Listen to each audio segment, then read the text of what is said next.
dropping. Feel the hum in your hands. This is 4D.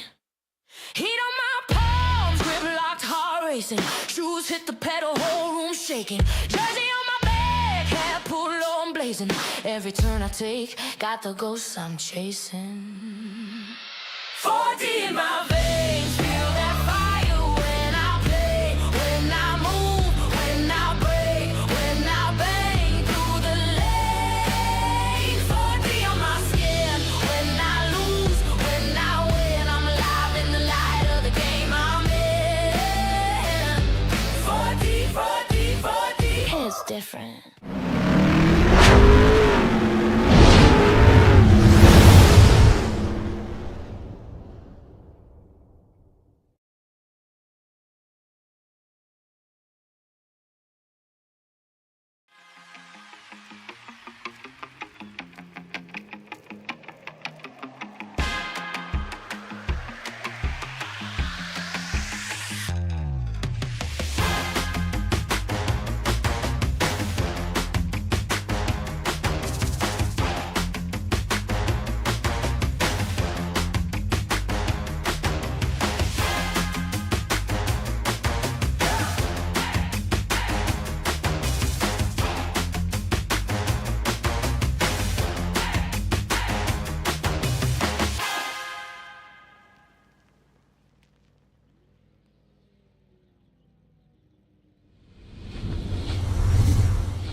It is IndyCar race weekend, and you know what that means. When they race, we race here first, but we're going to do it in probably conditions that the real drivers aren't going to be doing it in it. We'll get to that here in a second, but it's time for some top split action in the 2026 IndyCar iRacing Series. And folks, unlike this B-roll that I'm showing where it's nice and sunny and peaceful looking at the facility, it is currently raining as we are gridding up. As always, joining me in the booth is Antonio Estrada El Patron and also Ryan Skywalker. Antonio, just like the real IndyCar Series, we starting the season 3 for 3, 3 races, 3 different winners. Do we see 4 for 4? And, well, we're going to see some different strategies out there as I'm seeing wet tires already on cars as we are underway for the pace lap. Hey Gary, hey everybody. Yeah, everybody is on the wet tire. Very interesting. They were able to do their qualifying lap on an entirely, dry track. They were doing they were using the alternate tires, but now, well, they have to make a change and go immediately to that wet tire because it started raining right as the session ended. So that's gonna throw a big wrench on these drivers. Also, very happy to be here in the new scan of BARBER. And should we go quickly through the field? Let's do that. All right, because this is not like a super fast or a super long racetrack. So let's go. Esteban Rodriguez, a blistering fast lap time. He's on pole, 105.9. He's the only one that actually broke that 106 barrier. Joining him in the front row, that's Christian Hildgaard, who's going to be starting second. Starting third is JT Smeaton, joined by Kevin Burrell in row 2. They're both in the 106 bracket. Then we have Adam Williams starting next to Hunter Engray, one of my teammates. He's starting 6th. Starting 7th is Logan Edwards, joined by Nutty Emil, who's going to be starting 8th. Brando Roseborough, who is currently in the top 5, I think, of the championship standings. He's going to be starting 9th, next to Alan Berto, who's currently 4th. So those are 2 heavyweights of the series. Starting 11th is PJ Sturgis. Welcome to the show here. We haven't seen that name. Glad to have you. Joined by Rashad Craig, who's going to be starting 12th. Jared Curry starting 13th, joined by Adam State, who's going to be starting 14th. Then we have Lucas Lodato, who's going to be starting 15th, next to Rafael Killian, starting 16th. Lucas Hand starting 17th, next to Nicholas Sadiq, who's going to be starting 18th. Leon Vlieger is going to be starting 19th. Olaf de Kinderen from the Netherlands, he's going to be starting 20th. Then we have Sophia Connell, who's going to be starting 21st, next to Chris Rosenkrantz, who's going to be starting 22nd. We have Jarno Kausch, who's going to be starting 23rd, next to Artur Kasimirski from Poland, who's going to be starting 24th. And second on the field, that's Nigel Honegger, who's going to be starting 25th, and that is your 25-car field. Got it just in time as we're getting ready to go green. I will say hi to Ryan in a second, but we really had to run a little bit here.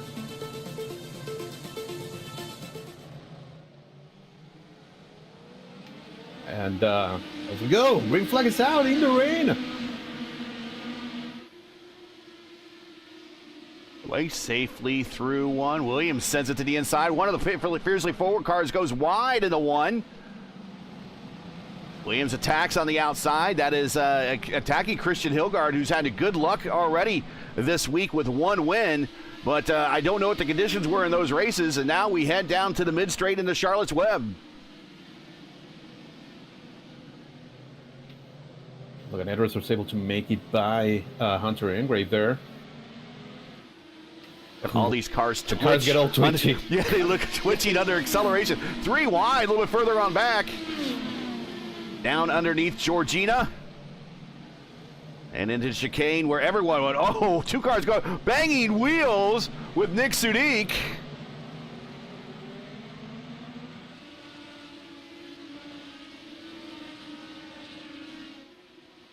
Oh, man. And right now, the track is not that wet. It's going to get a little bit wetter because we're looking at the radar right now, and there's a lot of rain coming. Oh. Here's your track state statistic right there. So, it's yeah, the track is kind of, as it classified as lightly wet. As Adam Williams to the inside over JT Smeaton, and he pulls that off, and now he's attacking Esteban Rodriguez. First time showing up at the top split. They make contact off the corner. Oh, man. There's action everywhere. Nick Sudik just did a 360. No issues. I was able to keep it rolling. Oh, man. Smeaton getting all kinds of sideways, trying to catch up with Rodriguez there. Tons of debris down in Charlotte's Web. A ton of debris in Charlotte's Web. Hilgard gets very close to the back end of Smeaton's car. Very nice exit from Smeaton. He's gonna have a good run here, but these places stretchers even on the dry, so. A little bit of a block there by Hilgard. Not a block. Oh, Williams sliding through, and he regains it on the other side of the corner. What a save! He doesn't have to slow down, but he's twitchy. Hilgard gets into him, and he loses a left front wing plane. Oh, man. I would imagine that's gonna hurt, but not as much because we're not going as fast as we typically would be car going. Sideways off the final quarter. That is Alain Briteau, who finished 3rd in the championship last season. He just tried to get out of everyone's way, and he is now into the kitty litter, trying to get that car aimed in the right position, but he went from the top 10 all the way down to the top, actually underneath the top 20. Nick Sudik, his teammate, 2 cars behind him. Nadi Emel, still in that Formula One livery. Oh, Sophia Connell got basically run over by Artur Kasimirski. They're both out of the race a little bit further down the field. Lucas Lodato in pit road as well. Yeah, Lodato seems to be also out. Oh, that was a gnarly wreck for Kasimirski. Everybody on the wet tires you see through timing and scoring. On the that's what the little W with the blue icon here in this column. And so that means this has been declared a wet race if they got to the wet tires. Oh, big run, JT Smeaton. That they don't have to, if they don't want to after this, if it dries up and they want to go prime tires for the rest of the race or red tires for the rest of the race, they do not have to switch compounds. This is going to classify as the compound switch. Yep. Or if they stay in the wet tire for the entirety of the race, that's also fine. They could do that too. But yeah, just to give you an idea of the times, right now Rodriguez did a 119. Williams, the fastest car on track, did a 118. Just remember, folks, we were talking about them doing 105s, 106 when on the dry. So this 12 seconds, 13 seconds slower per lap. That's how treacherous conditions are, and they're gonna just get worse. And that incident, we're watching Hilgard with Rosenborough. And this has championship implications written on it. We are still pretty early into the season, but here are your points. Kevin Burrell is your points leader. Alan Berteau, that spin off the final corner has championship implications. He's second in the points. Esteban Rodriguez is third. Christian Hilgard, fourth. Anna Klimek, not in today's race, fifth. Amon Lal, not in today's race, in sixth. JT Speeton. Rosenborough, Ty Quilla not in today's race, and Alexander Shinov I don't think is in today's race either, but Rosenborough is. There you see most of the top 10 is in today's race, and it's a 5.1K strength of field, so this is going to be a very rewarding race in terms of how it pays in points, and already championship implications we're seeing right now. But I think as we watch this battle with Hilgard and Rosenborough, we'll hide the points. I think the wet racetrack is the great equalizer right now, Antonio. And I say that because it doesn't really seem, if this is a dry race, I think Rosenborough gets by him. But right now in the wet race, he's having a hard time just trying to find a line as Speeton and Esteban Rodriguez battle for the lead, and there's a change. Yeah, what a move by Speeton, man. On the outside, that's not typically an easy place to make a move. And yeah, he's gone, and now he actually put a ton of distance between himself and Rodriguez. Yeah, what a race! What a start of the race! And hey, Ryan, we didn't really get to. Everything has been so hectic, but what are your thoughts so far, man? Yeah, that's fine. I've just been watching while you guys talk away because yeah, there's been plenty of action going on in the early stages, and yeah. Every way you look, there's been so much going on, but yeah, it's been chaotic so far. But yeah, I have to agree with you as well. I think the rain will pretty. I thought Rosenborough was going to make contact there. The way he decided to cut underneath the attenuator, and right behind a very interested party is Logan Edwards. Race conditions. This isn't Alabama during the springtime. This is more like Brands Hatch during the summer. Wouldn't you say that? Wouldn't you agree to that? Yeah, no, go ahead, Tony. No, go ahead. I was just going to say I agree with that as well, Gary. And yeah, I thought most of these drivers would have settled down, but I have to say I take that back. Everyone's just been going at it. Look at Logan Edwards trying to make a move on the outside of Rosenborough. He's trying to make something happen here. They're side by side, and he's gonna have the inside. Rosenborough actually lifts a little bit. He's like, I don't want to go side by side there. Yeah, I'm not a big watcher of Formula One, but I do love it when they have wet races because it really seems that the knives and the daggers and everything comes out for those wet races. And you typically see drivers up at the top that aren't always up at the top that you see in a standard Formula One race. As we watch this battle continue here between Edwards and now Hilgard in front of him. I'm wondering if we're starting to see that right now with some of the drivers in this lineup where maybe more have a little bit more experience with the IndyCar under wet conditions, while others don't have as much experience under wet conditions with the IndyCar. Yeah, I'm sure. And it's going to be beneficial to some. It's going to play right into the cars of others. And some are going to be like, oh, man, I just wish it wasn't raining at all. And then you can also see now the track is starting to change a lot. Some puddles are starting to form. You can see Logan Edwards, he's going to different alternate lanes. He's not talking like the ideal line through many of the corners because he's looking for that wet and to avoid slipping out. As also, what a good job as Christian Hilgard has been doing with just one wing there. He lost the wing 4 or 5 laps ago, and he's still going. Yeah, the rain's the great equalizer here. Because it's allowing him to stay ahead of everyone and maintain his position under normal dry conditions. He would be kind of a sitting duck out there a little bit. Oh, it works. And now that has kind of created a little bit of a conga line there behind Hildegard. We have Logan Edwards trying to make a move as fast as he can, but then he also has Roseborough behind him, and Lucas Hand is now looking to the inside there of Roseborough. Of a 14 side by side. Oof.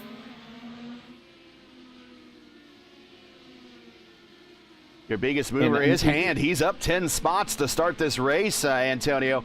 The boss of the race seems to be Lucas Hand right now, other than JT Smeaton, your leader.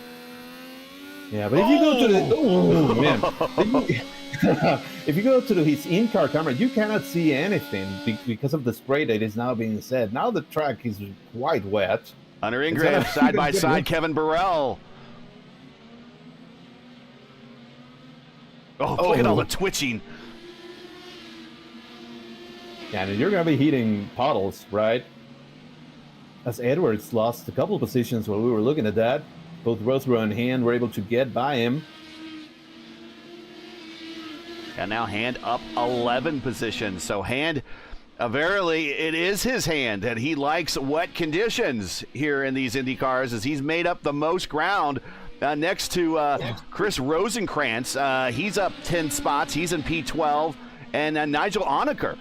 Nigel is up 10 spots. He's in the 15th, started at the tail end of the field.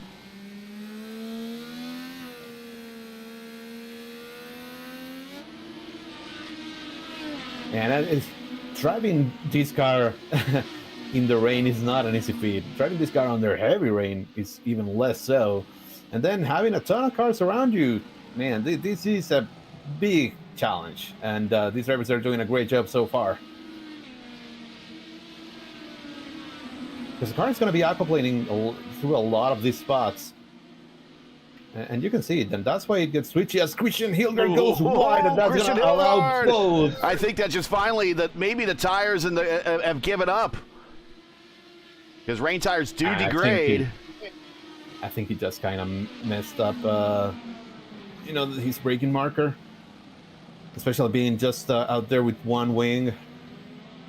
Yeah, I've noticed that into that wee chicane there that Christian seems to struggle slightly with his turning point. That sometimes he'll miss the entry, or he can't carry, especially in some of these high-speed corners, he can't really carry that much speed, or seems to struggle slightly with that slight front car around! That is Kevin Burrell!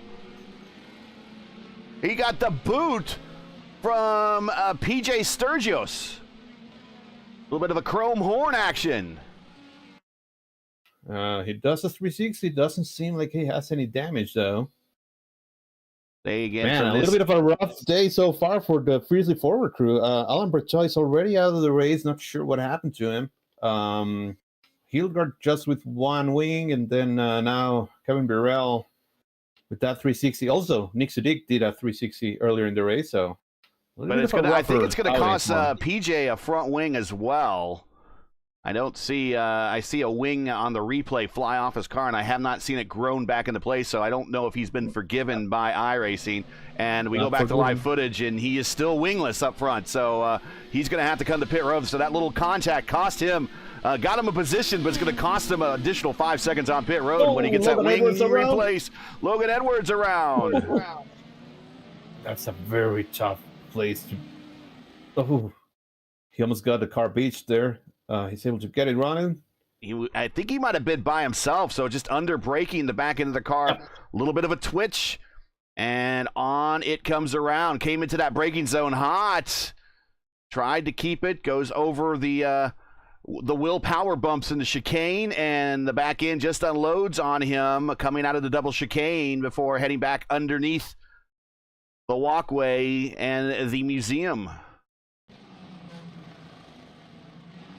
Side by side. Oh, Lucas Hand! Lucas Hand! Oh! That's what I was trying to talk about. Man, the action, and Roseborough is there. Williams gets a little twitch. He gets a good run. Lucas Hand does. They're going to so side by side.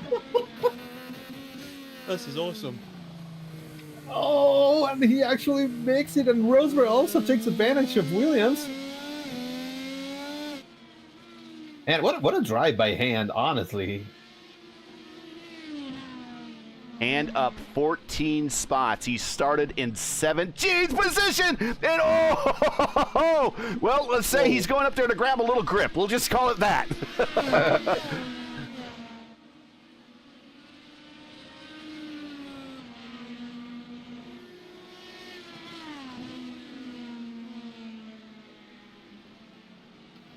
Yeah, but look at the. They are so bad. There's full of puddles everywhere.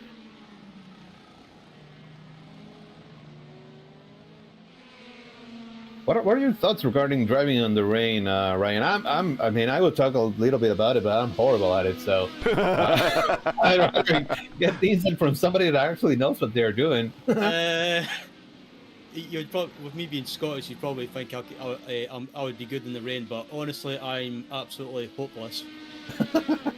But when it his hand gets sideways there. Oh, that yeah, that made me shake a little bit watching that. But yeah, when it comes to the racer in the rain or driver in the rain, just in general, I think I'm not the best, but I actually enjoy the challenge just because but you kind of have to adapt a little bit as his hand gets sideways again. Whoa!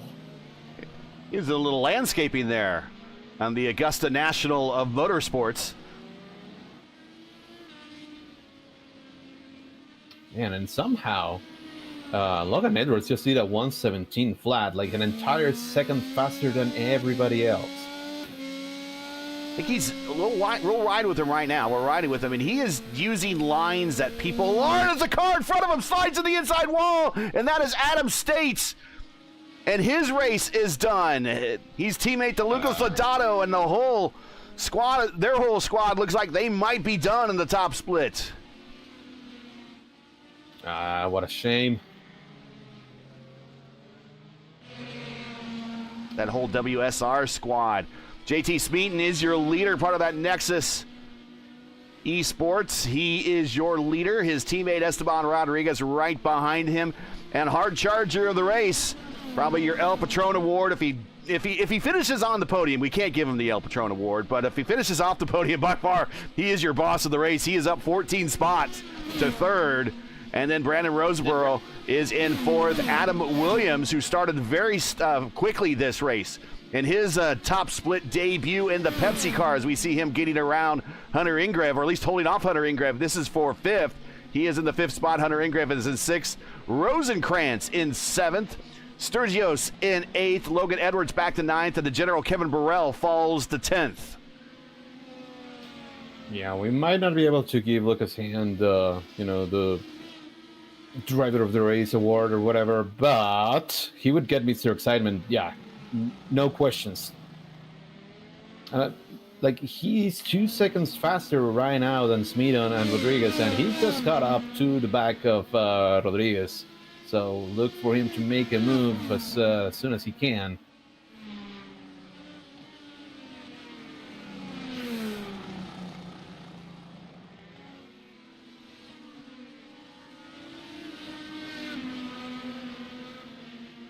Oh, he hits all kinds of sideways in pretty much every corner. Sending it to the inside of Charlotte's Web? No, not going to be there, but Roseborough is there. He's looking for an opportunity. I think patience in his case might be what pays off a little bit here. He goes to the outside, down through Georgina into the double chicane. Then they'll circle back out in front of the Barber Motorsports Park Museum.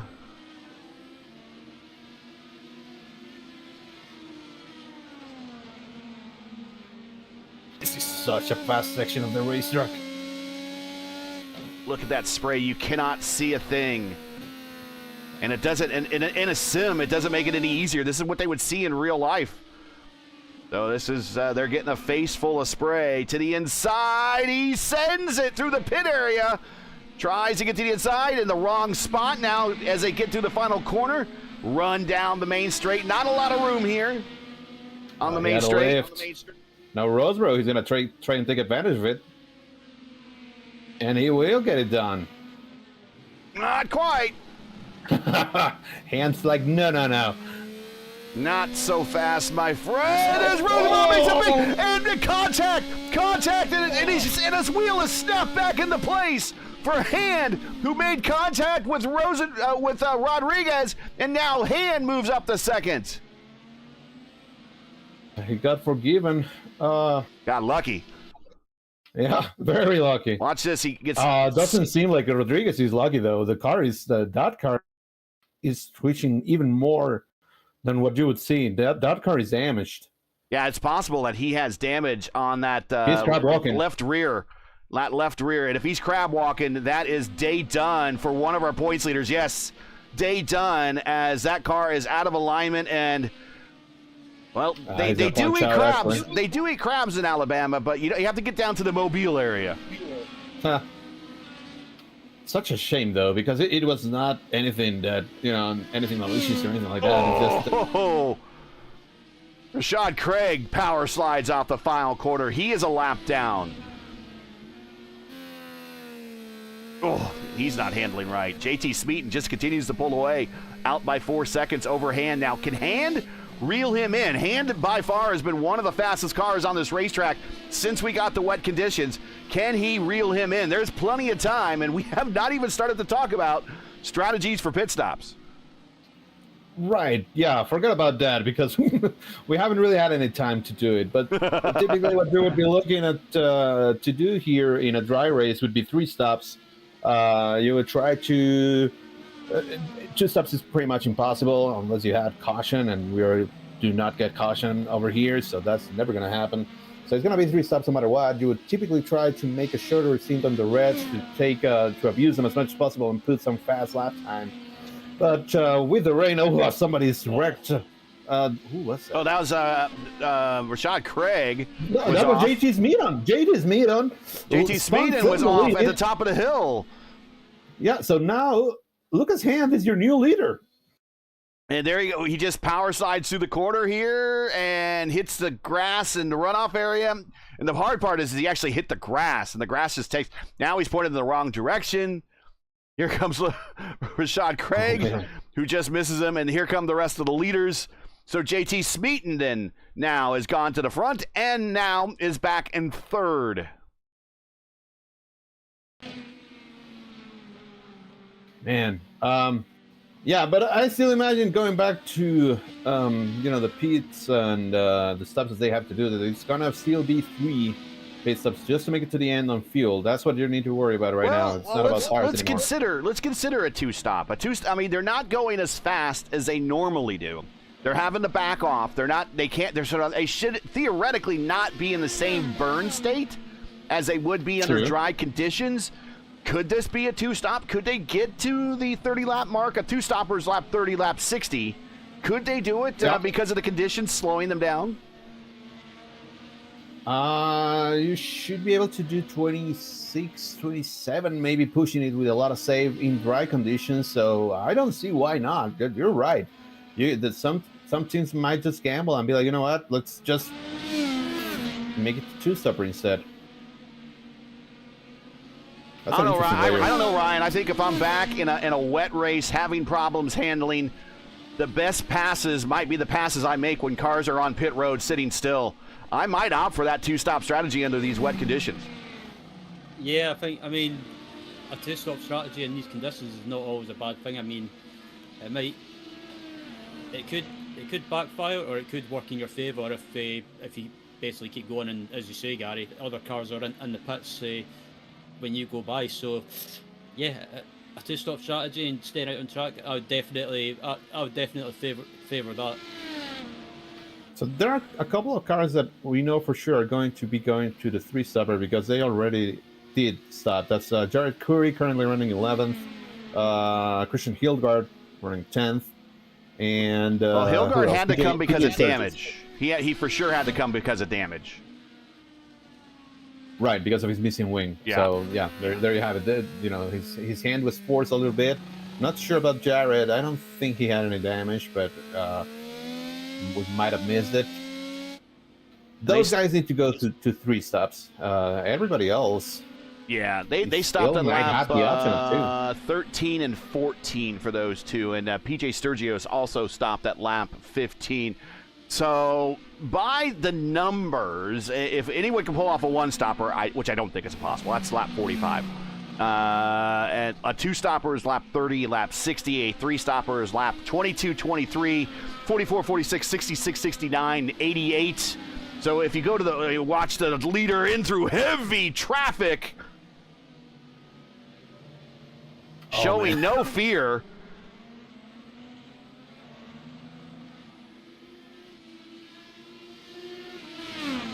I mean, again, he's Mr. Excitement no matter what. Definitely our Pentagon Junior of this race. If you watch wrestling, that's Zero Mero. No fear whatsoever. But if you do the three-stop strategy, if you stop on the short side of the three-stop strategy on the lap windows, you're going to be about 2 laps short. So you have to do a fuel save on that final stint. So you want to try to go more towards the 23-lap mark on that three-stop strategy, and we are coming up to that. Now, if you want to do a four-stopper, we're in that window right now. In fact, those stall that we just saw come to pit road, Hilgard and Curry, they could be trying to execute a four-stopper knowing that it's going to be a wet race, and maybe if it dries later, maybe they're among the first that goes on to the dries, and they'll attempt to push it during that window and make up the ground that they are losing based upon doing a four-stop strategy. But that's the only thing I can think of right now. I think the two-stop is definitely worth a gamble, and three-stop is still the safe play for everybody. If I'm our leader, I'm definitely doing a three-stopper. But if I'm back like a Hunter Ingrave, and Adam Williams, a Kevin Burrell, a Logan Edwards, I've had difficulties in this race, I might just slap into two-stop mode and see it make it possible at this point. It can't go any worse. Yeah. No, yeah, for sure. I mean, you got to try something different, right, at this point. And again, Lucas Hand through traffic, just making his way. Yeah. So that means that right now it's only 12 cars on the lead lap of the 25 that started. Last car on the lead lap is still Nigel Honegger. Ton of attrition. It's very difficult conditions right now, so that's understandable. Traditionally in races here in the past, and this is the first wet race we've had here on the Top Split broadcast at Barber. Normally, even in wet, dry conditions, we do not finish with a lot on the lead lap. In fact, earlier this week, 3 cars finished on the lead lap on the Wednesday Top Split. The Friday Top Split, 7 cars finished on the lead lap. Historically, this is the 7th time we've been to Barber. Barber's appeared on every schedule of the IIS since the IIS inception in 2019. In fact, this is the site of the very first IIS race back in 2019. That was won by Zach Campbell. But 1 car finished 4 cars on the lead lap in 2019. 1 car finished on the lead lap in 2020. 5 cars in 2021. 2 cars in 2025. So traditionally, not a lot of cars, even in regular conditions, finished on a lead lap here. So we might be in for a day that if Lucas Hand could put a lot of cars on a lap down, he might be putting a stamp early on a win here. Yeah. And especially, again, going back to the treacherous conditions that we have today, and add on to that this is a tough racetrack, typically, even in the dry, because there are some very weird turns, uphill going to turns 11, 12. You don't see anything, and it's very easy to just misjudge your braking markers a tiny bit and drop a couple of wheels in the grass, and then you're done. Turn 5, maybe you brake a little bit later than you typically should be, and now you're off in the kitty litter. So a lot of things that can happen, and now add on to that the conditions of today's race, and we just saw, we didn't side, but Nigel Honegger, he spun out of P11. That allowed Sergis to go by, allowed also Nick Sudik to go by, I think. Rosenkrantz, he's out of the race, something damaged him. So, there's they still need to. We're not even a third of the way in the race. We haven't even got to the first round of pit stops yet. We're riding with Lucas Hand again to give you an idea of this race course. We do have the track map up as well. Here's a very fast left to right. Now they would take that flat out if they were in dry conditions. They have to throttle. They have to feather the throttle through there. Again, another fast left to right. Then a uphill. Car gets light about this point. They got to slow down now in a double apex coming down the pit road stretch area. Normally they would go straight there, and a very dangerous pit road here, Ryan. We'll talk about that when we get to pit road, but a very dangerous pit road, and then we're back uphill slightly, then downhill. So a lot of blind left hands and right hands here, but on top of that, a very dangerous pit road, Ryan. Yeah, especially that final corner as well, just because for me in the past when I've done any races around here, that pit entry, it's one I always seem to struggle with, because you've got to slow right down, and then basically you've got to turn at the same time, and then going down that hill you want to try and carry as much speed, but if you carry too much speed going downhill into that pit entry, it can catch you out. So especially in these wet conditions, it's something that these drivers will have to think about. Yeah, it's very, if you're looking for another IndyCar racetrack that has a similar type of pit road, go back to Mid-Ohio, go back to Laguna Seca. Those type of pit roads where you actually have to do a 90-degree or more to get on the pit road. Those are other pit roads that the IndyCar goes to. Very difficult, and mistakes can happen, as we've seen in races past here on the sim. And you're right, if it's going to be wet on the racetrack and they're sliding around, imagine coming to pit road, trying to hustle it, and then make a slow left-hander all the while trying to hit the buttons. And Reese, right in front of your leader, a car around.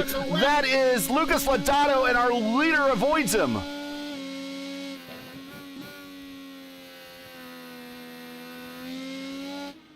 Yeah, luckily Lodato actually lead towards the inside. And out of the the typical racing lane here, but still, this is not a done deal by any means. Why bother in commentary? I just let the action speak for itself.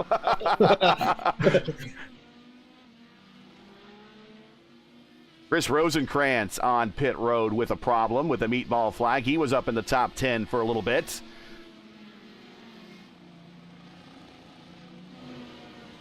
Nadi Immel in a battle with, let's see, who is Immel battling? That's Edwards. Edwards, but he was on the push to pass. Edwards is a little behind him. Edwards currently with a missing wing plane, a right front wing plane is missing on his car. Between him is Olav Kinderen in the red, white, and blue car.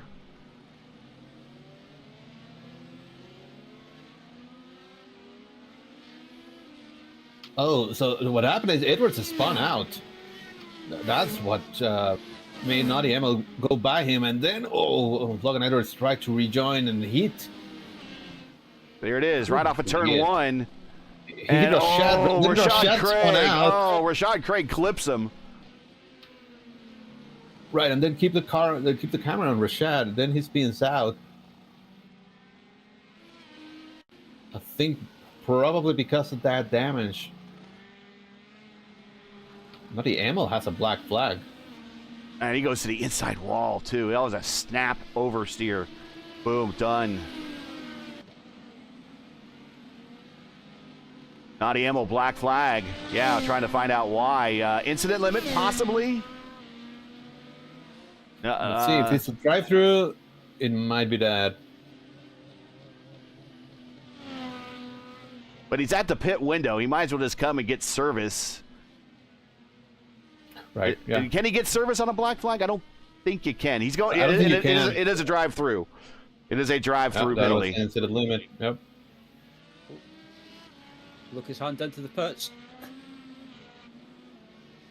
There you see him going through, and with the Roseboro right behind him.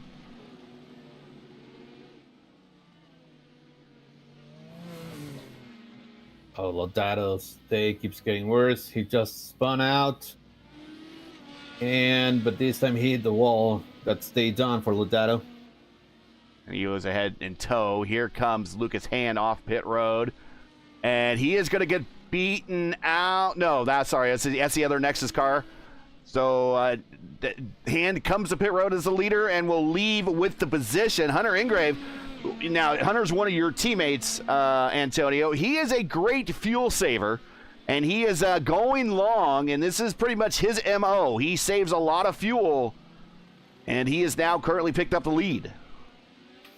He might be doing what you guys were talking about. Maybe try and extend it a couple of laps and go to 30, 31, and then you can do it on 2 steps. Right now, he has a 12-second advantage over Lucas Hand, so it might play out in his favor. Burrell, Edwards, and Nutty Emil still haven't pitted yet. Those are the other cars in the top 9 right now.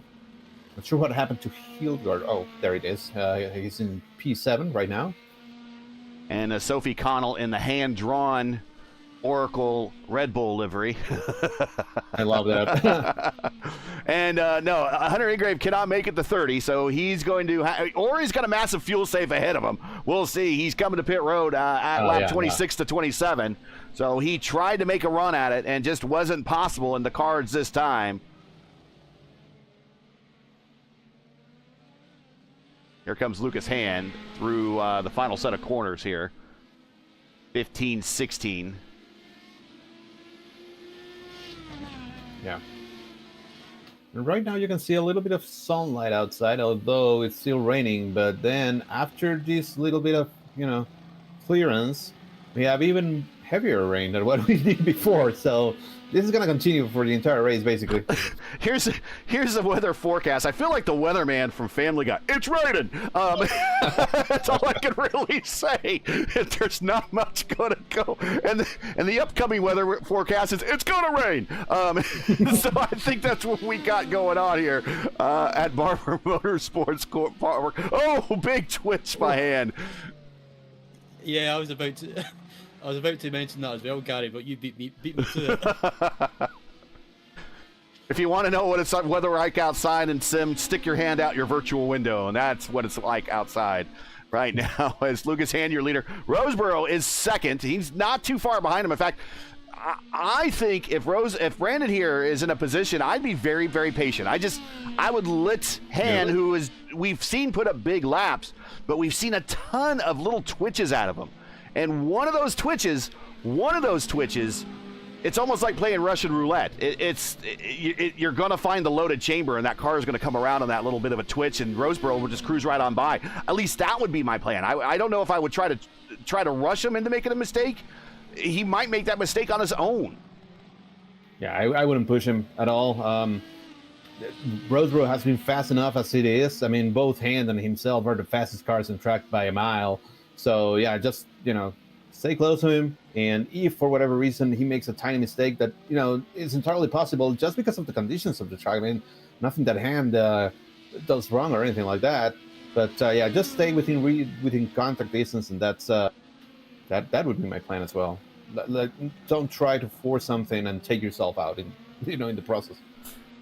And for those of you watching, and you just happen to be watching IndyCar qualifying in real life for a real Barber, please, no spoilers in chat. No spoilers in chat. We want to watch that after the race, so we do not want to know. But we're watching this battle for the lead. Lucas Hand leads by 7/10. This is a pretty close race up front. Despite everything that's happened in this race, it is still pretty tied up in the front. Brendan Roseboro is second. JT Smeaton with that lazy spin while he was leading. Everyone avoided him. He is now a distant third by about 8 seconds. Hunter Ingrave, who made his first stop just a little while ago, has fallen back to fourth, but he's not too far behind Smeaton, and in fact, he has slightly fresher rain tires. Now, we don't know how much of a difference that's going to play. We'll see. We're going to assume it's going to play a little bit of a difference because we do know that rain tires do have higher degradation than even regular racing tires, but the temperature of the racetrack is playing the big role there, and see how much these rain tires are going to degrade. Christian Hilgard has recovered from that busted wing. He is in fifth. His teammate, the General Kevin Burrell, has marched his way through the south to sixth position. Adam Williams, with a very fast start up into the top 10, is settled now into seventh position. Jared Curry, who's had issues today, he had an earlier stop at about lap 15, so he might be looking at his next pit stop here very soon. He's in eighth. Logan Edwards, who's had at least one set of wings put on his car. They might have gone to a second set. He is now in ninth, and Nadi Emil has brought the Formula One livery up into 10th, and Leon Fluginger on currently a black flag showing. I think he has reached the incident limit. Yeah, I was just going to mention that I think we're going to see a ton of drivers actually have to go through the and do a drive-through penalty because inadvertently you're going to drop wheels, you're going to go a little bit outside the limits just because of the conditions of the racetrack, and you're going to start accruing them, and those add up, and once you hit 17, we have to do a drive-through. Is there an absolute limit, or just every 17 is it 17 and every how many after that?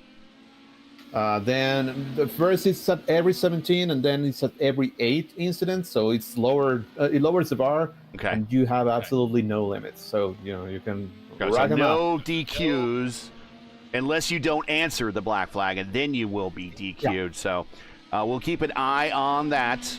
This is something that we normally don't see in any other style of race. Every now and then we'll get to a road course race and we'll see someone do in dry races. We'll keep dropping a wheel and they'll keep getting that little 1X and they'll reach the limit. But I suspect that we will see more than one black flag for incident limit here in this race. 2 drivers so far have reached that limit. I suspect we will see more. And we just reached the 1/3 mark. Yeah.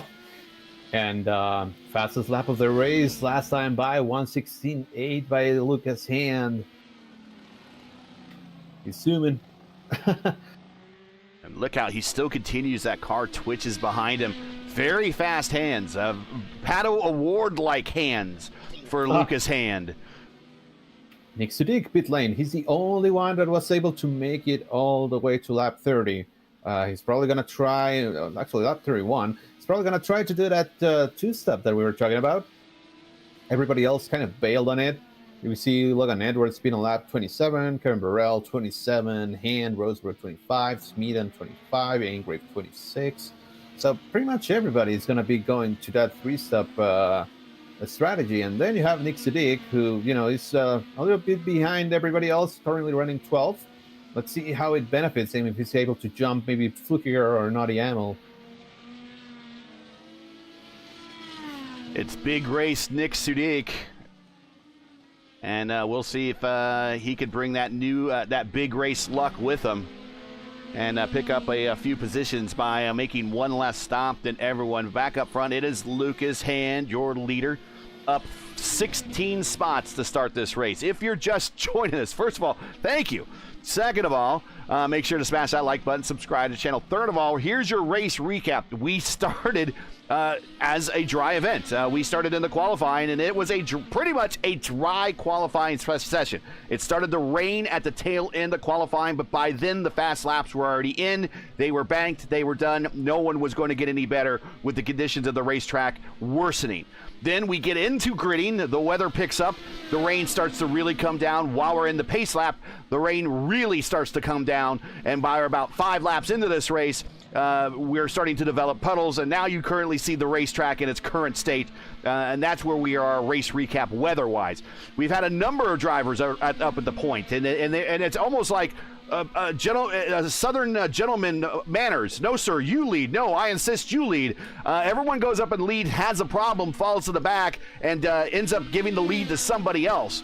It has not been like that since Lucas Hand has picked up the lead. He is pretty much held on to that position, but we see a lot of these mini twitches that he's making under acceleration, and these fast hands keeping the car underneath him. But will there be a point in time where the hands aren't fast enough and finally physics just takes over? We shall see. But he is your leader. Brandon Rosenborough is second. He's up 7 spots. JT Smeaton, who led a portion of this race, started up front, started third, currently runs third. Hunter Ingrave up 2 spots.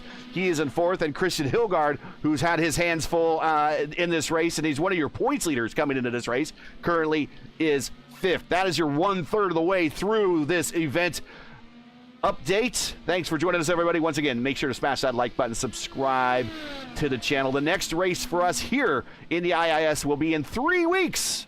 We get 3 weeks off, fellers, as we go to Long Beach next. Go ahead, John. I'm just going to say that Christian Hilder just made it by Hunter Ingrave and actually set the fastest lap of the race 2 laps ago, 1:16.7. Watch out for Hilder now that he has a new wing, new tires. It's going to be interesting. But yeah, go ahead, Ryan. I was just going to say, yeah, Long Beach is one of my favourite tracks when it comes to IndyCar, and looking forward to that one. Yeah, it's yeah, I always love my street tracks when it comes to IndyCar. Just something about street tracks and IndyCar just has a good vibe about them. And we just picked up a new one with St. Pete, and they could keep the new Detroit as far as I'm concerned. We'll keep the old Detroit. Yeah, Jared Curry being hounded by Logan Edwards right now, and they're behind Nigel Honegger. That's for position. And yeah, I agree. We don't really need to. And Nadi Emmel's involved, so there's 3 cars in battle for position, and the lead car in this pack, that is Nigel Honegger. Nigel is back to 12th, and then it's Jared Curry in this yellow car, Logan Edwards in the purple camo as we're going to do contact, and the leader's off in the back. The leader spins around, and the Twitch has finally caught up with them, and we have a pass for the lead.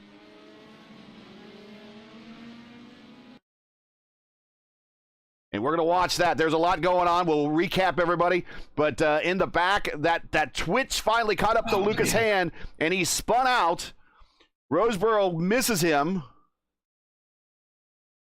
And let's watch this. 360. Oh, yeah. You can even see the car start to twitch before he got to the corner. This is the same area that JT Smeaton had the issue, but he does kind of Danny Sullivan it. It does spin. It points it in the right direction, drops a gear and picks it back up, but he loses at least one spot and some track position to Nick Sudik. But in front of that battle is Jared Curry, and it's here we watch this again. They had Honegger in front of him. Curry pops the curve. So does Logan Edwards. Yeah, and I think Honegger was trying to get out of the way. There's really not a lot that you can do. Yeah, that's going to be day done for Curry. Let's go back and watch that. So Curry goes wide in the corner, though, and then Honegger goes to the inside, stays his line. I don't think Curry was expecting that. Then makes contact one more time for contact Logan Edwards, but that disconnects the rear wing from Curry's car, and he's just not gonna handle at that point. And there comes the back end of the round. Honegger and Immel go by. Logan Edwards, I don't know if he has damage or not, but he might need another new front wing. Doesn't seem like he did, or that he did get any damage, but he just spun out on the back side of the track. Keeps going, no issue. But again, those incidents, they rack up. Sun is out now, so we'll see if this means that the track is going to dry up a little bit and the rain is going to stop. My AccuWeather forecasters in the booth here next to me, I think they said it's going to continue to rain and it might get heavier. So we will continue to watch the precip level. But Brendan Roseboro is now your leader. Oh, Hilgard trying to make a move here for P3 on JD Smeaton. This is into Charlotte's Web. Very slow corner, one of the few passing zones here. Still going to drag race off side by side underneath Georgina, hanging from the overhang there. There you see her. Then they go into the corner, double chicane here. Double apex chicane. Oh my goodness. JT Smeaton was trying to give the rear attenuator of Christian Hilgard the closest possible inspection.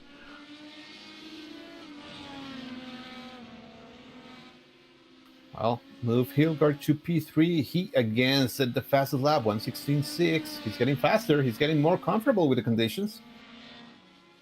And again, if this was a dry race with the mistake he made earlier in the race, I don't know if he really made a mistake, but just the incident that he was in earlier might have just cost him his race. But with the wet conditions, literally anything can happen in front of him. Yeah. Jared Curry was able to get his second car repaired, just came out of the pits in front of the leaders and had dropped a couple of tires in the grass, spun out just in front of Roseboro and Hand. No incident though. But yeah, it's that fast that it can change. And right now Hand is a little bit faster than Roseboro. He was like 2.5 seconds behind Roseboro after his spin. Right now he's under a second, 7/10 right now. He's a man on a mission.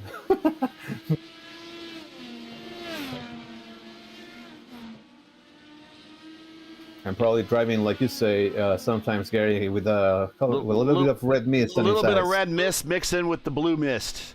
Or the white mist from the weather on the racetrack. If you enjoyed P1's coverage of the IndyCar iRacing Series Saturday Top Split, respect the stream, please do us a solid. Make sure you support us by subscribing, and while you're at it, don't forget to smash like and click the bell so that you miss out on future P1 iRacing broadcasts. And guys, we haven't even got a chance to kind of show you the other graphics here, but here is the schedule for the remainder of the season. After this is, we mentioned Long Beach.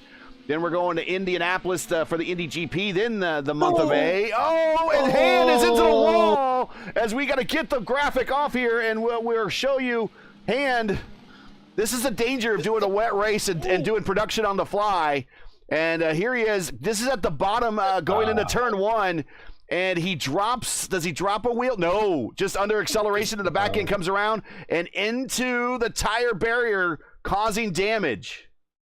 Yeah, that's gonna be race done. I think for him, he has wheel damage.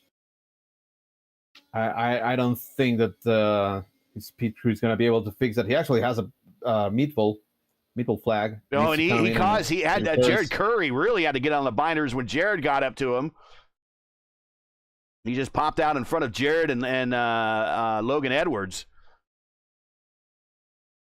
And he does have the meatball flag, and we'll get back to your leader as Hand pulls it off and it's off to the side, and he will just retire the car and do a tow.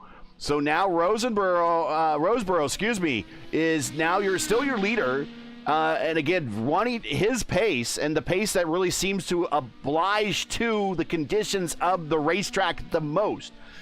Christian Hilgard on pit road, scheduled stop. Man, what a race.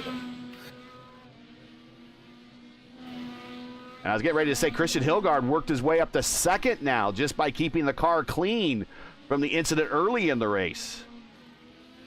Yeah. Yeah, that he did. But, again, we're not even halfway. No, we're not. Laps away from halfway. The first thing you need to do is make sure you make it there, you make it to the end. That's very, very hard to do in these conditions. But finish first you must finish, as Sun Tzu would say. I don't know if Sun Tzu said that, but he was a very wise race car driver back in the day, I'm guessing. Somebody said it. Somebody smart said it. But it's true. I mean, if you don't finish it, how are you going to win?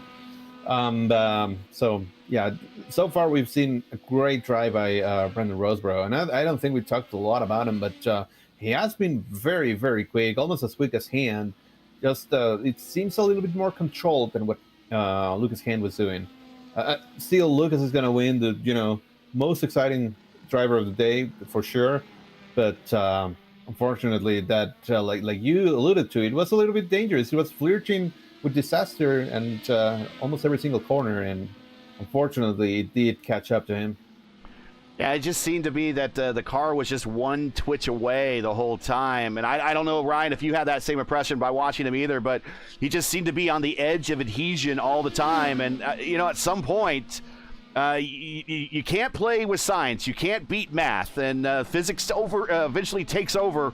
And that's kind of what we saw happen as we see Roseboro a little bit of a snap there on corner exit as he reaches the museum. Yeah, that's the thing as well. I was watching all the time, and I just saw him getting sideways all the time, just basically just pushing too much, I think, and I just had a feeling that something was going to happen at some point, and unfortunately it did happen, and it's so unfortunate because he was having a great race. Antonio, seeing how fast he was, would it be advisable, much of the like that we see Brandon doing here, is just backing the corners up a little bit, and it looked like he was just fast enough that if Hand wanted to, he could pretty much apply the pressure anytime he wanted to, apply the speed, apply the pace anytime he wanted to. but he looks like he was just on it all the time. Maybe a little bit of patience would have been the best order of the day. I mean, I think we're starting to see patience now with drivers up at the front. I think Brandon showed a lot of patience. JT, despite that spin earlier in the race now, I think he's gone into patience mode. Hunter Ingrave is showing a lot of patience with his fuel saving. I think patience is just kind of the call of the day, and press when you have to. And certainly Han had the ability to press anytime he wanted. Yeah. I mean, hindsight is 2020, right? Always, yes. We were talking about how good of a job he was doing, just being able to manage his car, and I figured that he was very comfortable doing so. And we actually got a line from him here in chat. He's like, "Shame, it was so fun while it lasted, though." So he really enjoyed it, and that was his way of driving. Of course, if you can back it down a little bit and maybe be a little bit more patient, that's gonna pay dividends. But that was his way of riding around, and he put on a great show. And if you make it last for 90 laps, sure. Sure. That's probably a way of doing it. It's gonna be difficult to maintain that, though. But man, at least he gave us a ton of talking points here. No kidding. It made the first half of this race go by even more exciting. I mean, it's a wet race as it is, so obviously I can't even show half the graphics I need to show without something happening on the racetrack. But Roseboro is your leader. Only 6 cars now on the lead lap, as you see on the tree. The last car on the lead lap is Adam Williams there in the Pepsi car. And he's back at 6. But after that, then we have Emil, Edwards, and Fluginger all 1 lap down, and Honegger 2 laps down is cracked the top 10. So I think if you could stick around in this race, we started with 25, fellas, and we're down to now 13 cars still running, and we still have a half a race to go. If you are having a hard time and you're back in, say, 13th position like Nick Sudik, or Olaf in P12, or Curry in P11, a couple mistakes for drivers in front of you, and you're going to walk your way into a top 10 finish in pretty much in a race that you can walk out of it saying that I really didn't deserve that top 10 finish. Yes, 100%. Like we said, we're not even halfway, and we're gonna still have some spins. We're gonna have some incidents. That's just because of the track conditions, and we're also gonna get some of those black flags and drive-throughs. So just keep the car, or try to keep the car in the track, and if you do that, you probably are going to still go up a couple of places. Anna Klimek checking in chat a little bit earlier.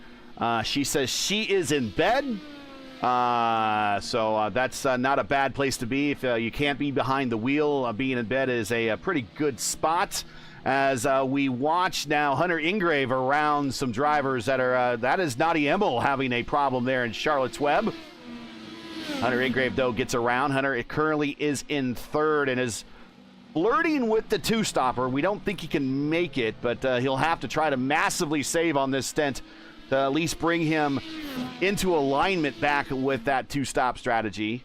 He does save quite a bit of fuel. Here is your push-to-pass situation, by the way. Push-to-pass is enabled in wet conditions, and there you see Roseboro with 182 seconds left, Smeaton with 173. Ingrave, which makes me think he is trying for the 2-stopper, hasn't even touched the button yet. He has a full allotment of 200 seconds. Hilgard, 192, Burrell at 193, and Williams at 133. And I think Williams used a lot of that in the very early stages when he was moving up spot by spot, and now it's kind of settled into 6th as he's on the button right now. That's why his name is highlighted in green. But Ingrave hasn't even touched the button, so maybe he is attempting to at least try to make a go of the 2-stopper. Maybe, but I'm also looking at him right now, and he's getting all sorts of twitchy. And whenever you press the push-to-pass button, you're going to get an additional boost of horsepower, so you probably don't want to have that happening while you're spinning around and just trying to keep the car pointing forward. So I would also see that, maybe a couple of drivers are probably not even going to touch it. And to keep in mind, they don't have to use that push-to-pass. They have the hybrid power they can use, which gets discharged and regen anytime during the race. So they still have that at their disposal, and that shouldn't really impact mileage other than, well, it does impact mileage because it adds more weight to the car. But it shouldn't, if they use the hybrid power, it shouldn't dip into the fuel mileage category of side of things, other than just, again, adding more weight to the car overall. That should be calculated in on any prior calculations. But we're at the halfway point right now. Naughty Emil black flag. He will have to answer pit road for drive-through. He's just weaving on pit road. I think he's a little maybe slap happy at this point. Something must have happened to Kevin Burrell, but Adam Williams is able to close the gap now under a second between Burrell and himself. That's a battle for P5. Kevin Burrell coming to us from Japan, but he is an American citizen. So it's in the morning, early morning, late nights where he is right now. Got his start in sim racing on Gran Turismo. Oh, Naughty Ammo is out of the race. He just punched it out. Nick Sadiq also has a black flag, needs to do a drive-through. Nick is committed to the two-stop strategy right now. This is going to help him with that two-stop strategy, really. Drive-through, yeah. So. you might lose another lap, but, against his competition in front of him, P12, P11, that's probably going to be an advantage. He's on the radio with his team. The math doesn't work, Nick. Math. Nick's like, I'll make the math work. Man, this area around Charlotte's Web is entirely shining. That tells you how much water has fallen down here. And that's one of the low portions of the racetrack, so it's going to gather there, yeah. Yeah.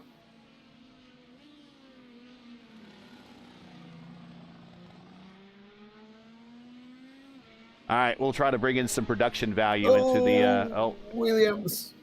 Go back to Williams. Williams was... Yeah, Williams is off right in front of the leader. Up. There he is, and this is the same spot where we've seen our leaders spin before. And he is now falling down a lap, but he at least did a very safe rejoin there. That he did. So now we're down to 5 on the lead lap. And we're down to 5. We just made it through halfway, though. So... All right, guys, class is in session. It's time for Gary Godso's IndyCar history time. We have gotten to that point during the race. IndyCar has raced with Barber 15 times, and we'll bring up the special track facts graphic that we've made up for you. IndyCar has raced at Barber 15 times between 2010 and 2025. They did not race here in 2020. That was during the COVID times. Barber Motorsports Park is known as the Augusta National of Motorsports due to its impeccable landscaping and greenery.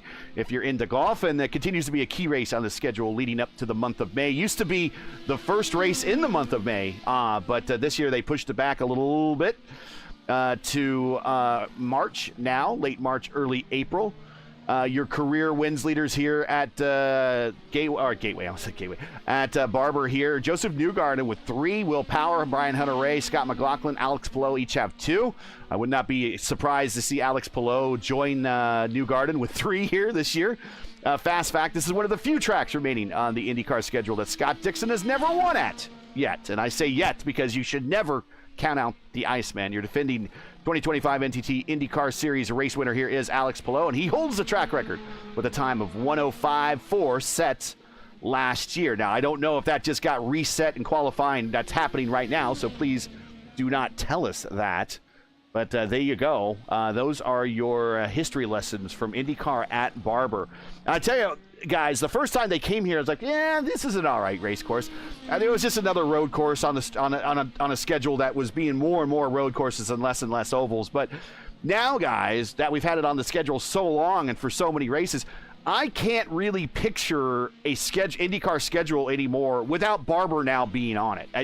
It would be so odd not to see Barber on the schedule anymore.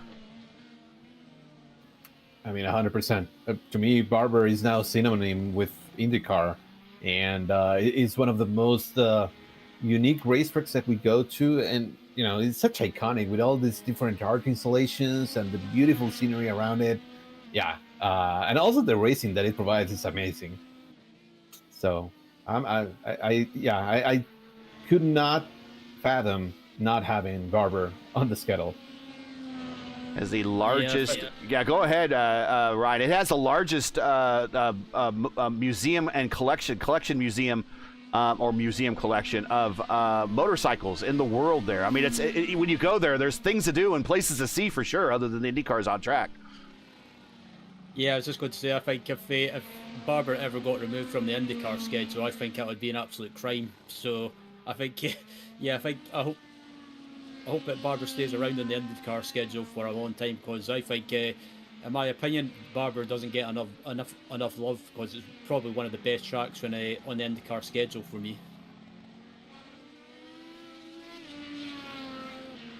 And it's about the only way you're going to get him to come back to Alabama, because he's sure as hell aren't running at Talladega. Oh God! No, please no. Please don't let that happen. Well, only in Indy Fix or Indy Oval you'll see him at Talladega, but not in the real world. Yeah, no. JT Smeaton in heavy traffic right now behind Nick Sudik. Logan Edwards just ahead of him. Williams has a black flag there. That's also an incident related one, so he's going to have to do a drive-through. I think pretty much everybody's going to have to do a drive-through when this is all said and done. And we don't have an incident. I don't think we have it. We won't see incident counts in league races until they throw the checkered flag. So it's just best guess. I don't know where Roseborough's incident count is right now. I would assume, he's human, as he has Kevin Burrell in front of him. He's trying to put Kevin Burrell a lap down. I'm assuming he's human. I don't know if there's AI driving that car or anything, but we are. We are susceptible to mistakes, and we almost saw one there. I'll make that 4 cars left on the lead lap. It's Kevin Burrell. I mean, Kevin Burrell, who's currently what is he, second in the championship standings? And is your 2-time and defending IIS champion. And he's your leader right now. He's your championship leader. Although, he's still running P5, right? So gotta maximize it. Yeah, and look at the points. I'm just bringing them up on the screen right now. Burrell, your points leader coming into this race. This is as of the Friday 4 p.m. race concluded. There's one more time slot after this, and the only way that he could possibly earn more points is if the time slot later tonight has a strength of field higher than the 5.1 that this strength of field is. That's the only way he can earn more points, but he's going to finish ahead of Berteau, who's in second. He's going to finish ahead of Rodriguez, who's in third. Currently, he's behind Hilgard on the racetrack, but ahead of him in the standings. So Hilgard will gain a little bit.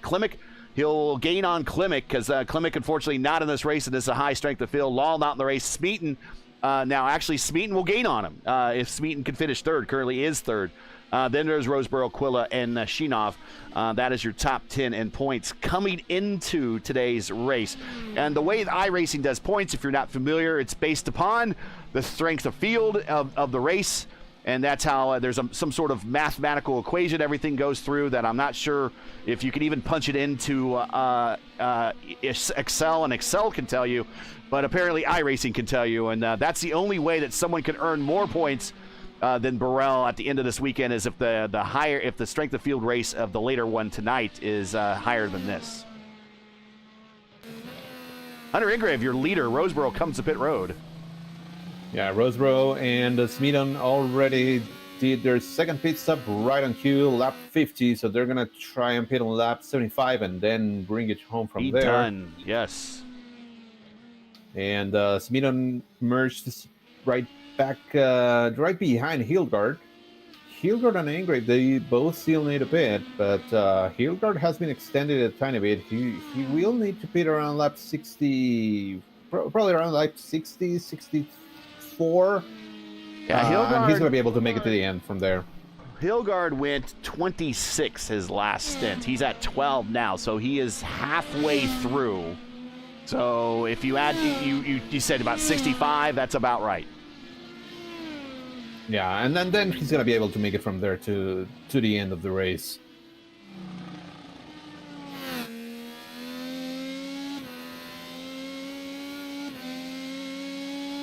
It's nice to see Hunter Engrave leading, and he's finally had a clean weekend. We've had him on previous weeks on the Top Speed broadcast, and unfortunately he's been plagued by bad luck.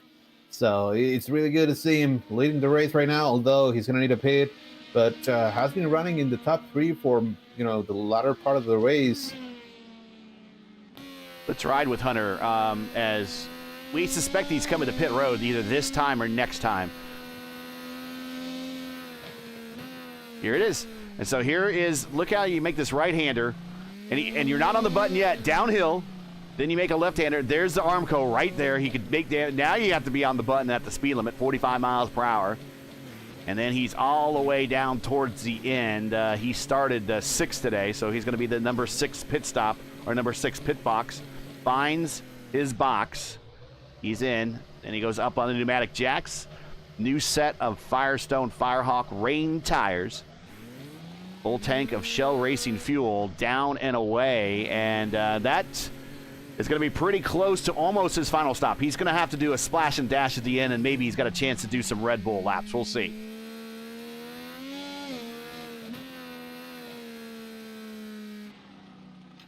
I also imagine that many drivers are still hoping that this rain actually eventually goes away, but looking at the radar, it's we're going to end the rain like this, the race like this. It's not going to change at all. It's I still have the weather radar up here. It's all green. Green means rain, so. And deep green, dark green. Oh, wow. All right, so this might be our one. We were looking at the schedule for the IIS this season, and I'll go ahead and bring it up on the screen for you one more time.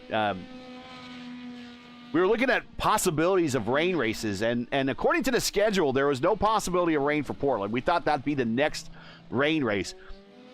The other rain race that we might see rain at is when we get to the Chicago Street Course meme race.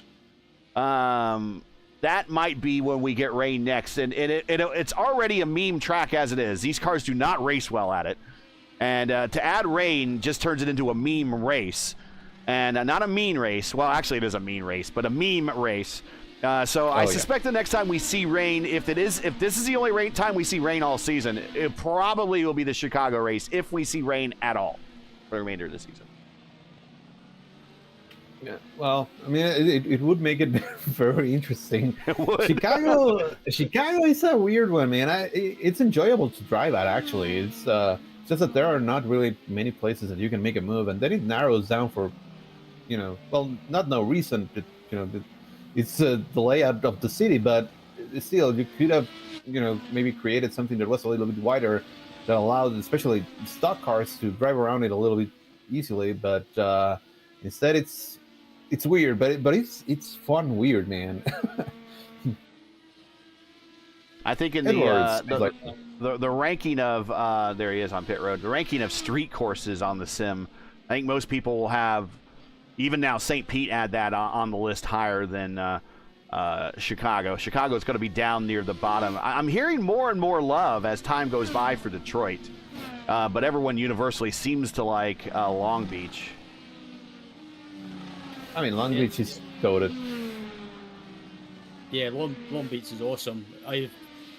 I'm not, myself personally, I'm not a fan of the new Detroit, but the old Detroit, I'm a massive fan of. Oh, Nick Sudik with the leader right behind him, goes wide into Charlotte's Web. He keeps it off the grass. And Hilbert is right there with Roseboro. We know that he still needs to pit, but if he can make it by him and start putting some difference, once they do their final pit stops, it's going to be about who gets a little bit of clear racetrack in front of him.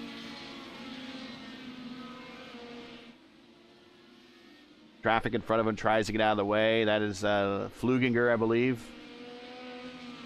Just ducks out of the way.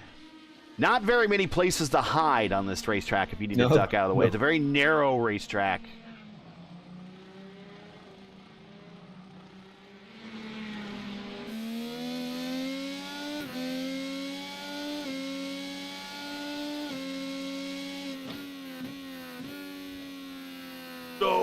gosh. Riding with Hilgard right now, just as you go into turn one, that car just wants to shoot out right to the kitty litter and that strip of green there. And once you hit it in these conditions, the car is gone. Last time by, he was almost half a second quicker than Roseboro. Oh, and he has a teammate in front of him. That's Kevin Burrell trying to get out of the way.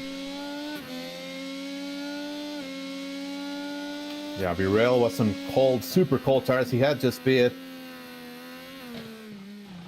Still need to get heat on these tires for them to work properly. You can hear the wheel spin for Hilgard. Hilgard takes a different line out of the exit of the chicanes right in front of the museum.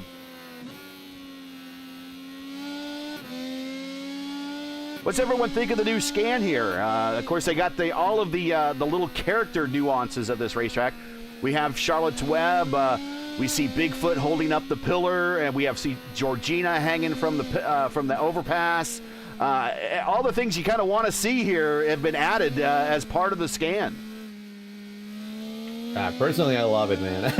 like I was talking about, there's a ton of character in this track with all the art installations, and just being able to see Georgina there hanging for dear life, and Bigfoot, and all, the spiders and all that stuff. It's I love it. You don't really get to see a ton of it. Right in front of your leaders. Oh my goodness. Oh jeez. Oh, they thread the needle. Fortunate for them, the thread was already licked and wet. But yeah, I love it, and I think the new scan looks fantastic. Kudos to iRacing. Ryan? Yeah, I was going to say I absolutely love it as well, and there is one thing missing from it. You probably know where I'm going with this. It's just one thing missing, that you don't see Georgina falling onto the track. An animated Georgina would be very funny if they could pull that. Do you remember that they used to have the balloons released for the Indianapolis Motor Speedway here on iRacing? Here's a replay of that incident coming out of the double chicanes here, by the way. But they used to have, for the Indianapolis Motor Speedway, they used to release the balloons, and they don't have that anymore in the sim. That would be very cool if they could have certain things animated. But of course, everyone with different video cards might find the animation degrading to some of their performance. We'll see. Yeah, I mean, they still do it at some places. We get fireworks whenever you finish your race at Texas, I believe. Texas and at Gateway. At Gateway, you also do get them. They need to have the big explosion before the green flag at Gateway. That'd be cool, yeah. I'm sorry, I missed that. I'm not able to find that incident again. Let's see if I can... Here we go. Lookiger, black flag. Here's that incident. And what we'll do is... this is Kinderen. And what we'll do is we'll go back to Roseboro. This happens all in front of Roseboro. I think actually Roseboro sees it a little bit, and it has plenty of time to react. The one I don't think sees it is Christian Hilgard until almost the last moment.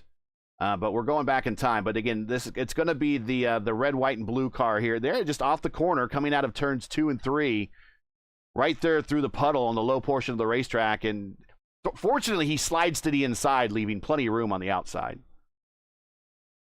Yeah.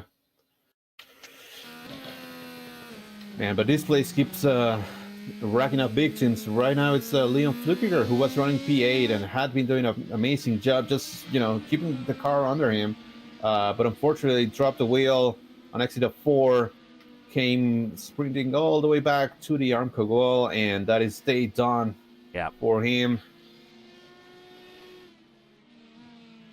Lucas Hand is back out there making laps, and actually in about 2 laps, he will pass Fluginger and pick up a position. So Lucas still has time to maybe backdoor his way into a top 10 after all the bad luck he's had today. Oh man, what a pit. I figured that car was done for. Also, Logan Edwards has caught back up with Kevin Burrell. That's for P5.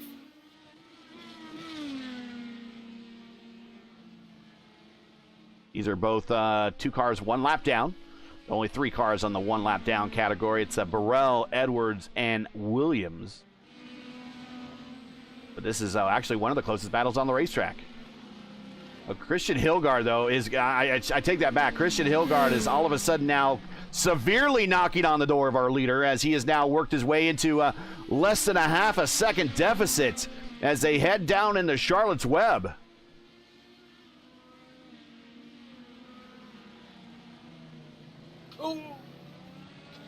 B-Rail gets all kind of twitchy. Whoa, And look, Edwards drops wheels. They're giving each other a lot of room heading down to the Charlotte's Web. And they get back in line.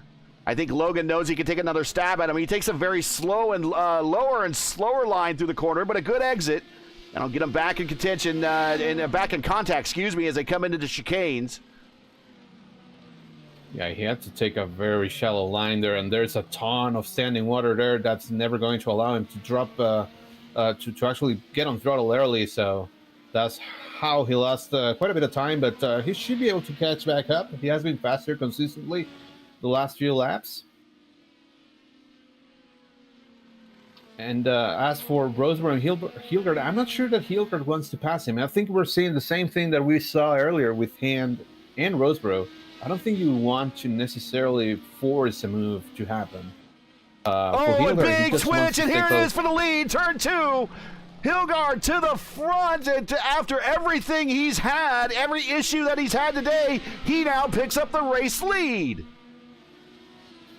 Well, it shows you how much I know. Well, I mean, there was a mistake in front of him, and he just kind of held onto his line. And I would say, I mean, with the mistake, he almost kind of inherited the position. Yeah, Roseborough got twitchy. Very nice save, though. And again, we still know that Hilgard needs to pit. They both need to pit. They both need to pit. Hilgard, I would suspect, is coming in anytime. Yeah, and he's going to have a longer feel. So there's a difference there. So right now what Hilgard needs to do is to try and, get as much distance as possible between himself and Roseborough. Try and set maybe 2-3 super fast laps, then pit, and to know that he's still going to be at a disadvantage, because Roseborough and Smith and Engrave, they're going to be able to go another 15 laps from here. And then they're going to have a shorter field. It's going to be a lighter fuel tank. But, that's going to put him in contention. We thought that he was kind of out. At some point, he was like 15 to 18 seconds behind the leader. This is not over, folks. We still have a third of the race to go. Remember everything that happened in the first third? Wow, that could still happen again as we're watching here. Edwards and Burrell, they're doing synchronized spinning almost. Both keep it under wraps. Let's check this out. This is at the bottom of the hill, going up into turn 2. And using that generous runoff area in the rumble strips. And they're in turns 2, turns 3. And I think under their acceleration, they both twitch about the same time. Yep, they do. Yeah, they do. And you're right, synchronized swerving. Let's put it that way.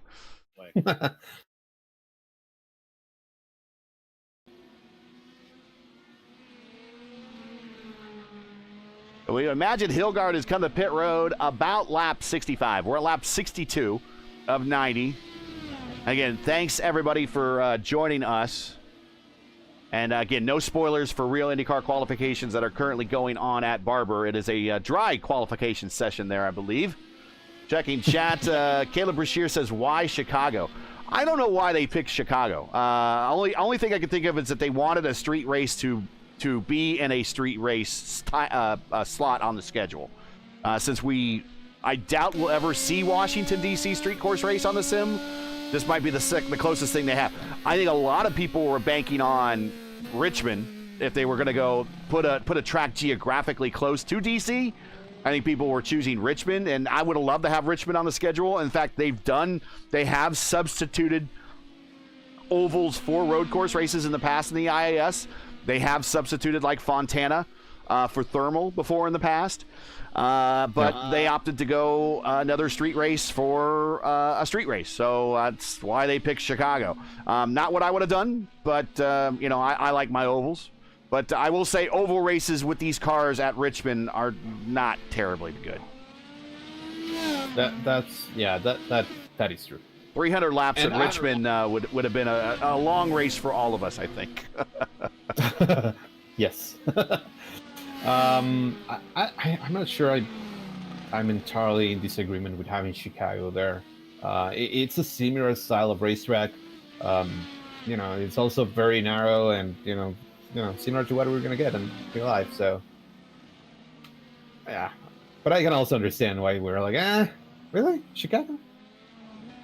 And, of course, they used Sebring as an analog for Arlington, which I thought they would use as Hilgard goes sliding through the chicane area.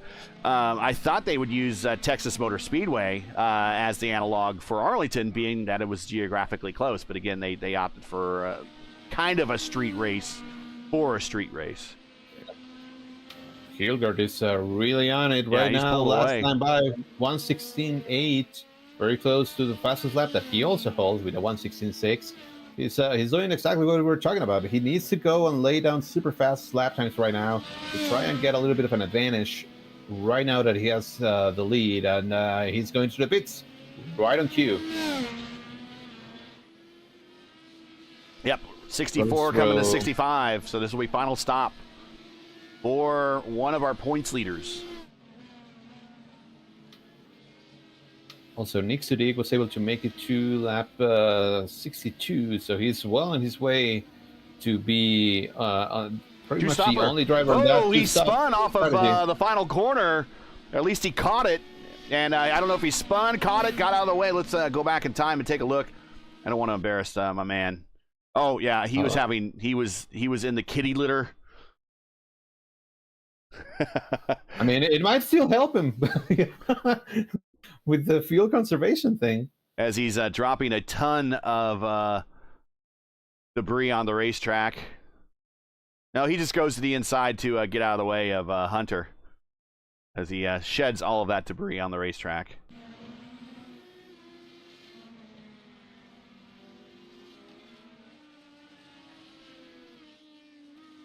As a famous French driver, Roch Debris.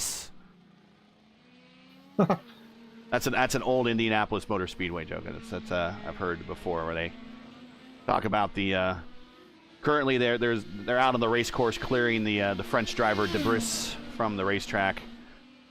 Like, okay, all right, whatever. Anyways, Brandon Roseborough is your leader. He has reached Jared Curry, who is trying to stay 2 laps down.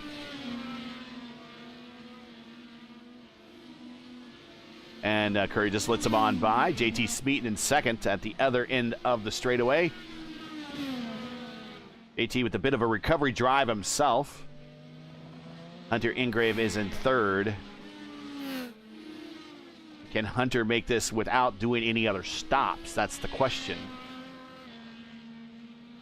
I think he will need to pay it here. Last time in for him was 52. Yeah, there is no way that he can make it to 90. He's at lap 13 of his stint. Roseborough's at 15, Smeaton at 15. They went 25 each last time. So that will get him into the 76 range, lap 76. So no, they were going to have to stop again for sure. Yeah. All right, so Hilgard in and out. Right now, the gap from Roseborough to Hilgard in P4 is 25 seconds. So that's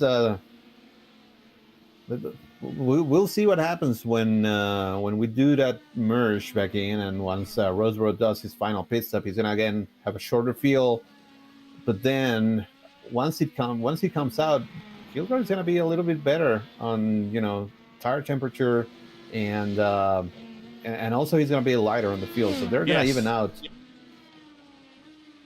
This is not done at all, folks.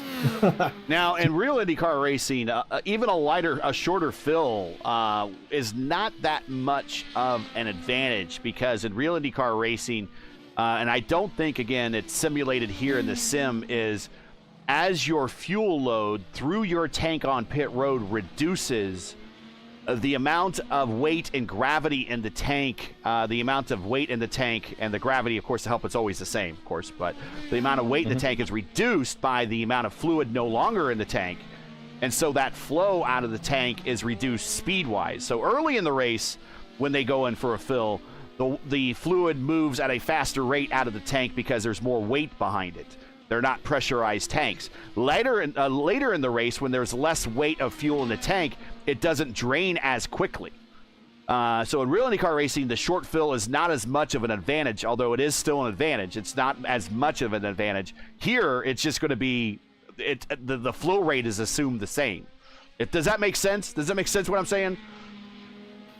Yes.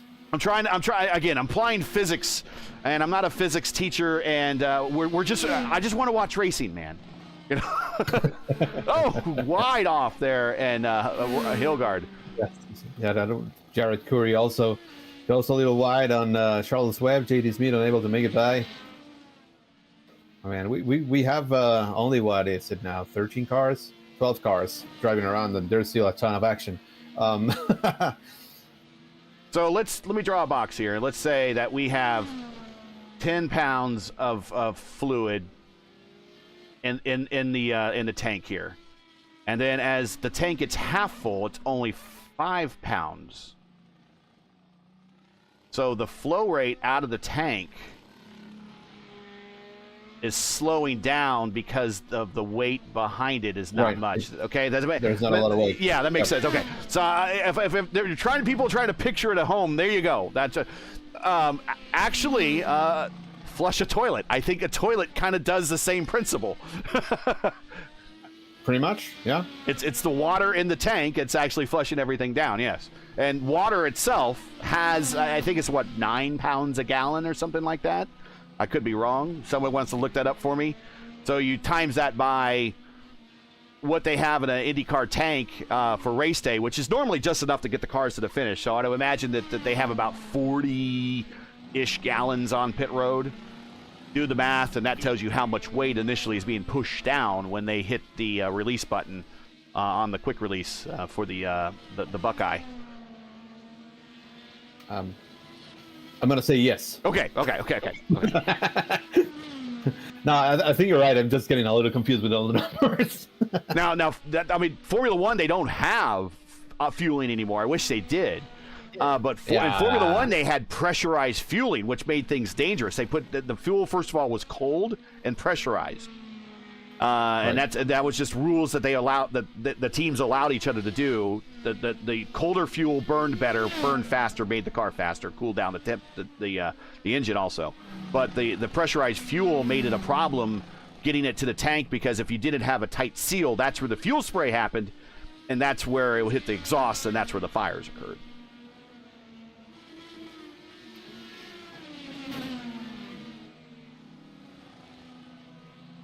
And then we go through that awkward silence of like, is Gary right? Maybe. No, I know you're right. Maybe. Again, chat, you can check me out on that one. Watching, though, Brandon Roseborough is our leader, and he has now reached Nigel Honecker. It's going to put Nigel a lap down. Nigel has soldiered and survived his way, his version of Drive to Survive, not on Netflix, right in front of him, right on his computer screen, as he twitches and just gets out of the way of the leader. He has worked his way up to 8th, as he is the first car 3 laps down. And he's the biggest mover so far, 17 spots up for him. And, shout out to him. That's surviving is, we were talking about it at the very beginning of the race. You just kind of need to survive. Keep the car under you, and you're going to make spots. He's running P8. Is it going to be dry at the end? I don't know. According to my weather forecasters, they're saying it's going to rain all the way to the end of this race. Yeah, it's going to stay like this. We're good. We're going to stay on the wet tire for the entirety of the event. which is a little bit of a shame sometimes. That transition from wet to dry is very fun to watch, but I mean, we're having a blast with a full wet race today, so I'm not going to complain. No. And again, if you're watching real IndyCar qualifying, and no spoilers, please. Actually, I have it on my phone next to me. I'm catching images of it, but no spoilers, please. But it looks like it's a heck of a session, and I can't wait to watch it. If you were to ask me 5 years ago to pick the Fast Six names, I probably would not have been able to put any of those drivers in that Fast Six 5 years ago. Who are in the Fast Six? I can't spoil it. Oh, okay. Well, I haven't seen it, so I'm just gonna say that's fine. Roseboro, Purple Lap, 1:16.6. Nice. Purple lap that time by, so putting down, again, the car's lightening up. We're not getting much degrade on the tires, it looks like. Here's your weather conditions. It's still 66 and overcast. Track temp 65. Look at Edwards' pit lane. That's his final pit stop. He's spinning from P5. Get the track map and out of the way there so you can see that. There you go.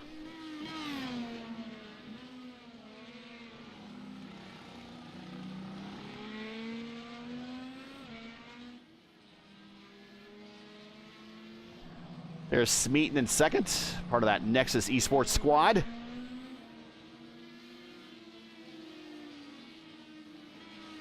Hunter Ingrave currently in third, and Christian Hilgard just behind him now. And then just in front of Hunter Ingrave is Lucas Hand, who currently runs in 12th position, 6 laps down. But if you would have said the first third of the race, this would have been a battle probably for somewhere in the podium position. Yep. Oh, big switch. Hunter. Man, that was scary. Very nice car control, though.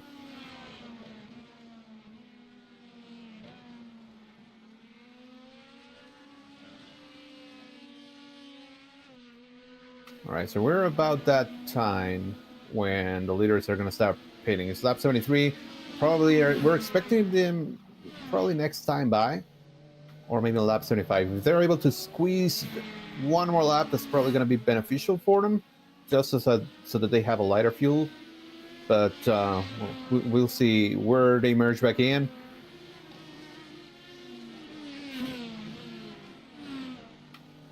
Right now, the gap from Roseboro to Hilgard has grown a little bit. Well, last time we checked, it was 25 seconds. Is now up to 29. We kind of knew that was going to happen. That was going to be the disadvantage that Hilgard was going to have because of him having to pit a little bit earlier. But again, still not said and done. That pit entry is treacherous. Yeah, there's still a lot of risk. Every single lap is a risk with the wet racetrack right now. Hey, today's coverage, everything's been happening. I want to thank the good guys at 4D Racewear. They sponsor today's coverage. They're helping bring it to you. Check out their line of made-for-sim racing gloves, shoes, and apparel. And you can also get now rings for your race wins and championships of your leagues. You can have them make rings for you now and give those to your winners along with other trophies.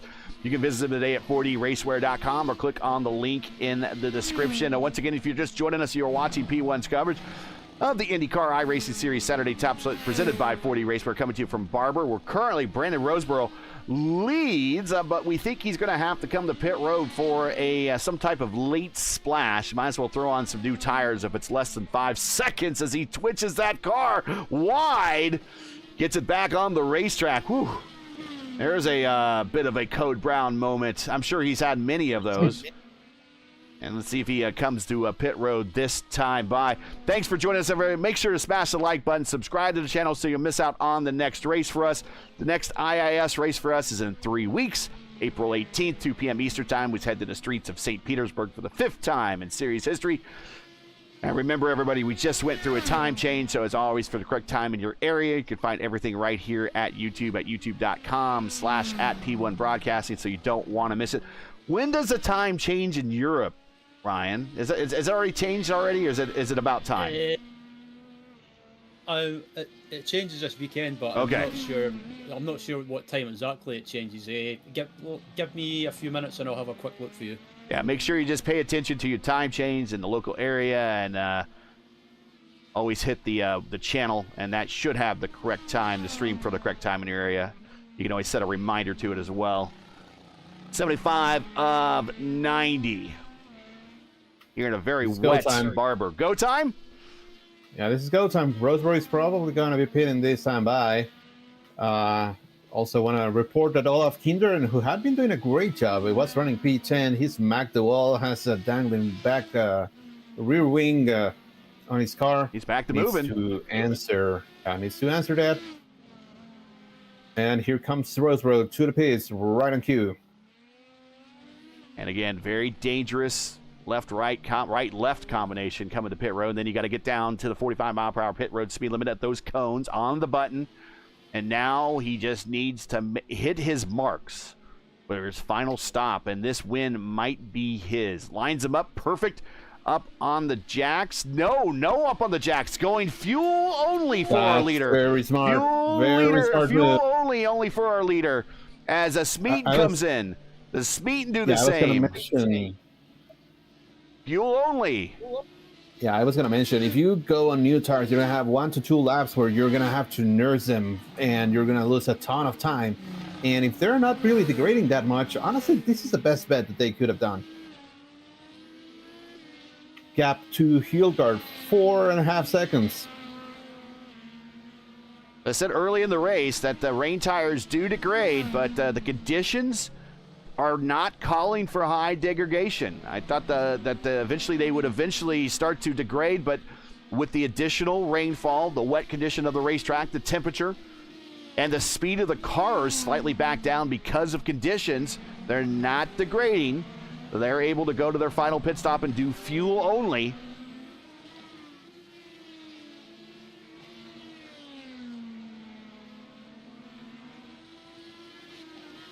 Okay, so to quickly answer your question, Gary, about the change in the UK with the time zones, the clocks move forward on the 29th or Sunday the 29th of March, or basically tonight in the UK. Okay. So 1 o'clock will be 2 o'clock BST.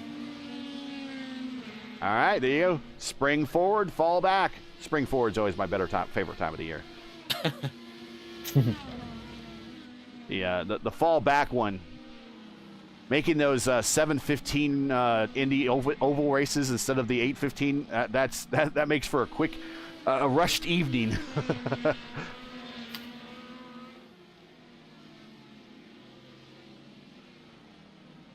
All right, so we're into the final stages now of this race. Again, once again, everybody, thanks for joining us. Thanks for sticking it out. Hunter Engrid currently running P2. He's going to need a pit. Will likely drop behind both Hilgard and Smeaton. He's going to be rejoining in P4. But then the battle for the win is going to be between Christian Hilgard and Brandon Roseboro. Roseboro right now holds a 3.7 gap over Hilgard. That has decreased a tiny bit, not a lot, but we know that, first lap off of pit road, when we have 23 to go. So quite a bit of time. Checking chat here. Caleb Brashear says, man, JT's doing well. Don't jinx him like he did with me and Votive. Okay. Let's see. So Jack is saying that the leaders have been double stinting on the tires. Okay. That is something the overlay doesn't really tell us. We have to really be watching the pit stops and see them go up on the jacks to know that they're getting new tires. The overlay just resets and says, okay, it's assumed that they're going on a new set of tires, and that's even in the Race Lab apps overlay that we use as a supplemental, or that I use as a supplemental. So we got really kind of no way of knowing unless we actually watch them on pit road, or somebody's watching them as Roseboro slides through the entry to those chicanes once again. And rain tires can last double stint length of the dries, says Caleb. And that sounds about right, too, as well. Yeah. We'll leave it to the pros. They're the driver experts. I'm just a commentary. Logan Edwards, black flag. Yeah, he was running P5. Now has to come and answer the call.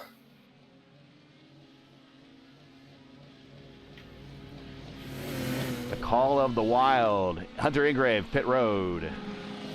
Final stop. Oh, he got right out to the Armco. Had to catch it. Final stop for Hunter Ingrave. All right, this is it. Finally, there are no cars between Hildegard and Roseboro. Let's close the gap a little bit. Last time by, Roseboro was a second faster than Hildegard. But Hildegard was running behind Hunter a little bit, so yeah, it's way different running on traffic than going on a clean track. Can we get a close rain race finish like we did at Portland in the old kart series back in the day? We're not gonna get a three-way photo finish, but I'd love to see a close race at the end. Yeah. Who won the Boesel? Was it? That was that was probably Boesel's closest ever to a win, I think. Right. It was Mark Blundell on dry tires over Jill DeFerrin on wet tires still, and then Blundell was bringing Raul Boesel with them, and they all finished 3 abreast at Portland under rapidly drying conditions. But I don't think we're rapidly drying right now, as the leader has caught lap traffic at the wrong spot. Michael Honegger doing a good job of trying to stay out of the way as best as he can.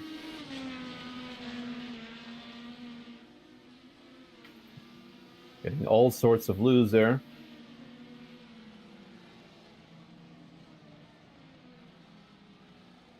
Last lap by, Hildegard was faster, but only by a hundredth of a second. So he's gaining a little bit, but not much.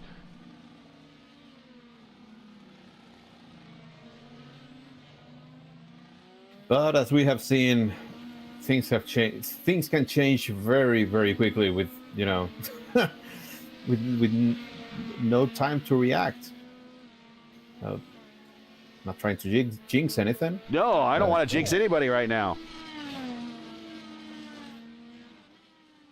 Which implies I want to jinx people at other times, and I don't want to imply that either. So we don't want to jinx anybody at any time. My classic jinx so far is we were in the iRacing IndyCar community Discord chat during the Gateway race, the real world Gateway race for the NTT IndyCar Series. We're kind of doing a watch party, and I typed in just after Joseph Newgarden took the lead, "This is Joseph's race to lose," and then after that they cut the commercial, and then they came back and he was on his lid. That was a little bit of a funny cutoff because you had the graphic of Newgarden being like all tough and things, and then they cut out to that, and he's on his lead, which is a little bit funny. And I said it right before it happens. I said, "This is Joseph's race to lose." Classic last words. Yeah. So another thing that is going on now, both Roseboro and Hildegard are on the bottom whenever they can. Car in the grass. That's Logan Edwards getting out of the way. Edwards. Yep. They have 94 and 95 seconds respectively. I'll show you that here. Push to pass. There you see push to pass. Hunter Ingrave either forgot to map the button or just feels like it's not necessary for the day. 200 seconds.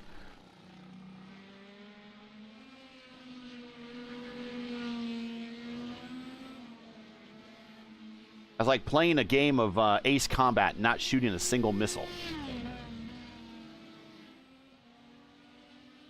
But using the guns. But using all the guns, yeah. The sun is out.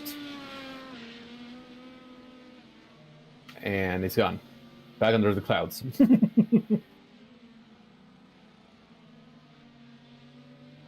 Again, don't forget, next race for us 3 weeks from now. Go to Long Beach. And then finally, we will start the month of May for the Indy GP. And then we, on the road leading up to the Indy 500K. We do 500 kilometers. It's interesting enough. In the IIS, we do 100% length races for every single race except Indianapolis. And then we just make that a 500K, which is 125 laps, which is a long enough of a race. But for a lot of these drivers who participate in Indy Fixed and the Open Indy 500, some of these drivers can do as many as 1,600 laps. So the last thing they want to do is another 200. So IIS cuts everyone a break and only 500K for the Indy 500, which makes Gateway, technically speaking, the longest race of the season on the schedule. I'm not going to disagree with doing a little bit of a shorter one for Indies with how many we end up doing. Murrell pit lane. Honegger also. Final stops for both drivers. Unless Honecker's doing a drive-through. I do not see a black flag for him. No, Honegger was doing a routine pit stop. Hilgard unable to cut into the 4-second lead as much. In the braking zones, he got it under 4 seconds, but in the acceleration zones and the longer straights, it exceeds 4 seconds, so he's unable to really make a lot of ground. Last time by, he was 0.3 slower. But at this point, going back to the last race, if we remember the last race, we were actually riding on board with Christian Hilgard where he spun out and lost the podium, got back on the podium. It's looking like another one of those races for him where at one point he looked like he was down and out of it, Antonio, and now all of a sudden he's back in it, and maybe he's just looking to, okay, I got myself a podium. I'm going to get some good points. It's a 5.1 strength of field today. I'm just going to bank what I have and go on to the next race in the championship, and I dodged a bit of another bullet. I mean, yeah, 100%. He has been doing a lot of recovery during these last two races, but that's kind of how championship actually happen. Like, if you got to maximize whatever it is that you get, and if you get into an incident at the very early stages of the race, like today happened for him, well, he had to change the strategy. He had to adjust. But now he's here running P2, and we figured that he would have a shot to the win. And, last week at St. Pete, we also had him on an incident late in the running. He was making a push to actually make it by the leaders. But then after that incident, he was able to still keep the car under him and make the most out of that situation that he was put himself into. Some other times people will try, and I'm probably talking about myself, try and push even a little bit harder after an incident or after a mistake happens, and then that ends up with you in the wall. So, kudos to Hilgard for, being level-headed and making sure that he can get the best result that he can out of the hand that he was dealt. That's we're lap 85, 6 more to go. The gap has pretty much stabilized, if not grown a little bit, between Roseburg and Hilgard. I think Hilgard's going to be happy with, finishing on the middle step of the podium. Well, actually, no, that's the one on the second step of the podium. That's, what I'm trying to say. And, Ryan, as challenging schedules go, this is a pretty challenging start to the season for these drivers. We're looking at 4 different races, 4 different top split winners, but we had a dry race, nothing too fancy out of the way, out of the ordinary for Sebring. Then we go back to Phoenix we go back to Phoenix, but for the first time in series history, we go to Phoenix. and we get a different winner there. Then we go to St. Petersburg for the first time in series history, and that's a track that everyone has to learn because it's brand spanking new on the service. It's not just a new track on the schedule like Phoenix, but new track on the service. And then we come to Barber, which is a new scan, old track, but then they throw at us conditions that we've never had here before at Barber. It's a very challenging start to the schedule, kind of showing the diversity of the driver pool of the IIS. That it's not like you see on the NASCAR side of things where you're always turning left and it's always a dry racetrack. You literally have everything thrown at you for the Indy cars and in a proper IndyCar fashion too. Yeah, absolutely. I mean, it's kind of one of those things as well with IndyCar. Like you say, you're not just turning left, but you're also, basically racing on a different road course, basically road courses. And then when you throw ovals into the mix, you've kind of got to, I guess in a way, you've kind of got to adapt and readjust, if you like, because you're going from a road course to an oval to a road course to an oval and so on. So it's a lot of work for these drivers and teams to work for them to do, but I think these drivers, I think they enjoy it just because it's a good challenge.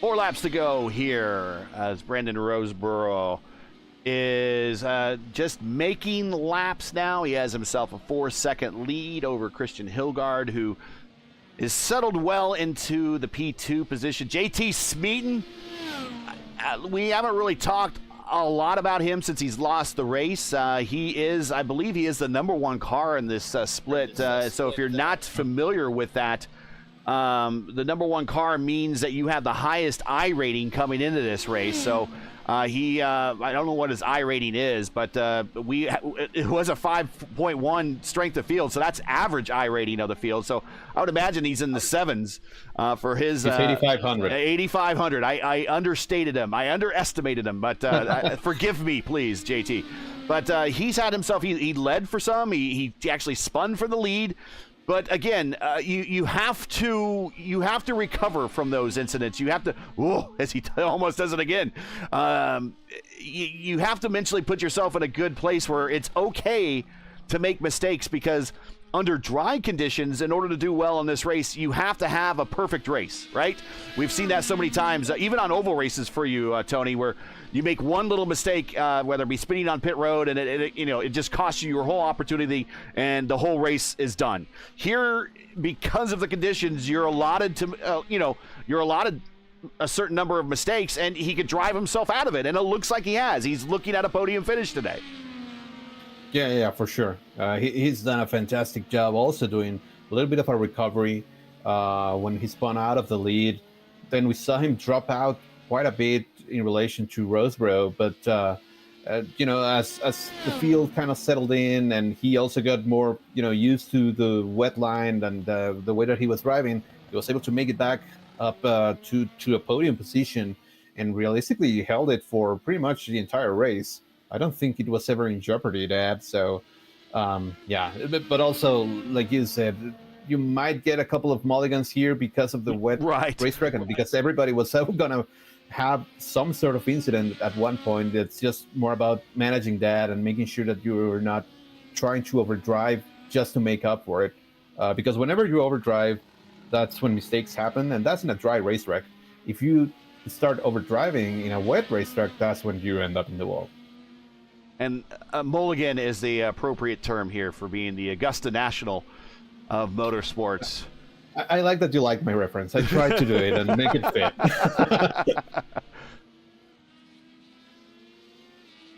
Two to go.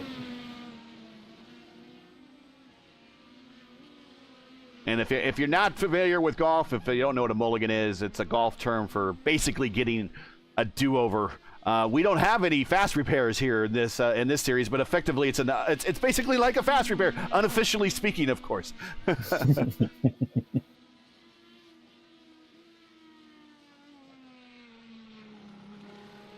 Yeah, but this Roseborough is still driving at the limit. Like, he's not slowing down. we're getting ready to take the white flag here, but that car is still twitching all over the place. Yeah, let's see if he goes just as hard this lap as he has the previous laps. White flag out, 1 lap to go. And a lot of these drivers that are going to finish here on the lead lap, and it looks like we're going to have 4 cars finish on the lead lap, that they might consider that a small victory in itself by not Hunter Ingram not winning the race, not getting on the podium, but finishing 4th. That might feel like a small victory as we watch Roseboro come down into Charlotte's Web for the last time. I don't think it's a small victory. It's a huge thing for everybody that was able, first of all, to finish the race. It was so treacherous for everybody here. And then the guys that actually ended up in the late lap, man, kudos to them. That's a wonderful drive by all of them.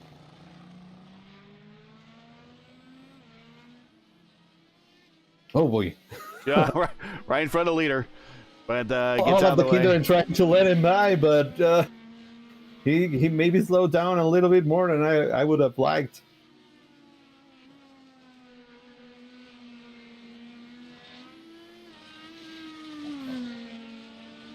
And now we're watching Brendan just kind of cruising, keeping it between the lines.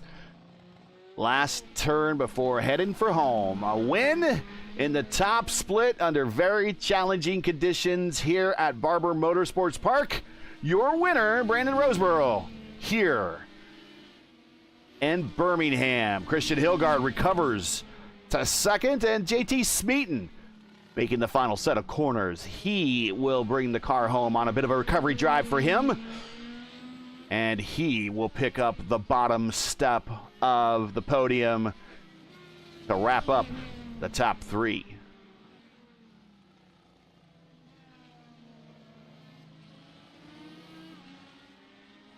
Hunter Ingrave getting close to finish up, to wrap up his lap.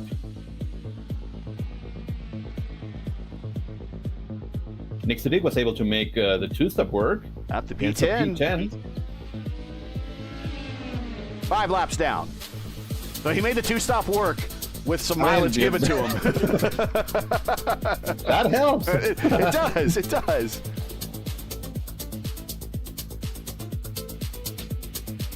So now Brandon, he can attempt to do some donuts if he wants to. It's not going to be the same impact, but he's going to bring home a very wet car. Virtually speaking, of course. Yeah. And here are your final results. Brandon Roseboro, you're a winner. Christian Hilgard second, JT Smeaton in third, Hunter Ingram fourth, Kevin Burrell, the General Soldiers on the fifth, Logan Edwards.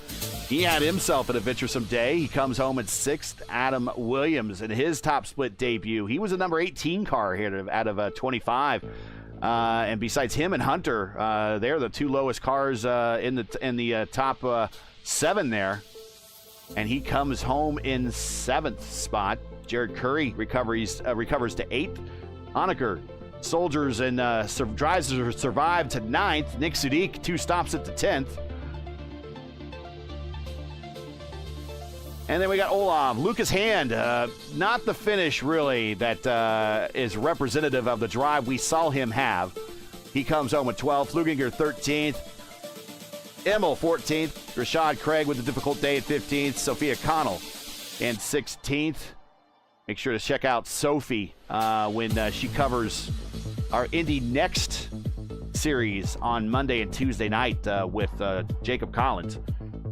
They're in the booth for that. Then we got PJ in 17th spot. Lucas in 18th.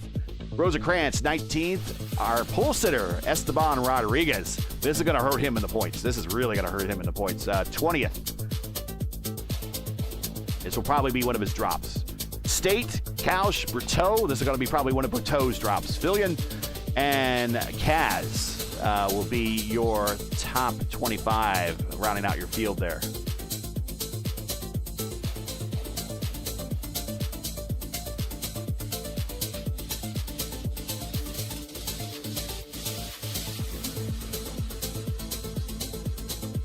And here's some B-roll of what what the Barber looks like when it's not raining.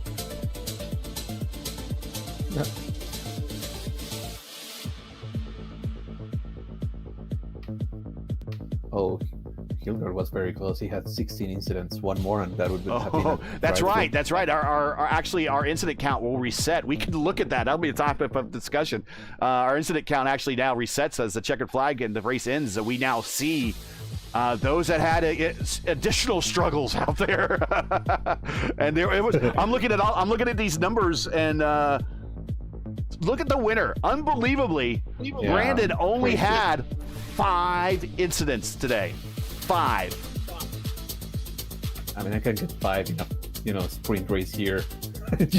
just 18 laps or something like that. I get more than 5. So to do that in the wet, man, hats up to him.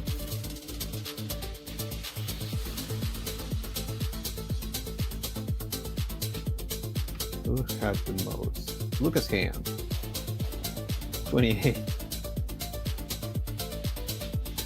I mean, but look who had look in third, and see how many JT had, and it was just unfortunately that one pretty much cost him the race. Just 7 incidents, two for that spin, so basically on par with Brandon. All right.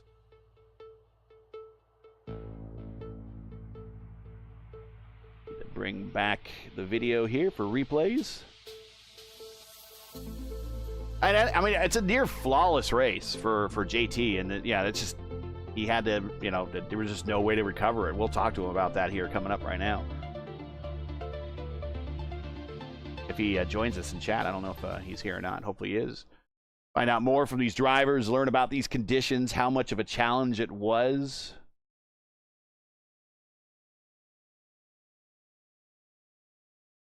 And Christian Hilgard is here. We'll go ahead and bring Christian in.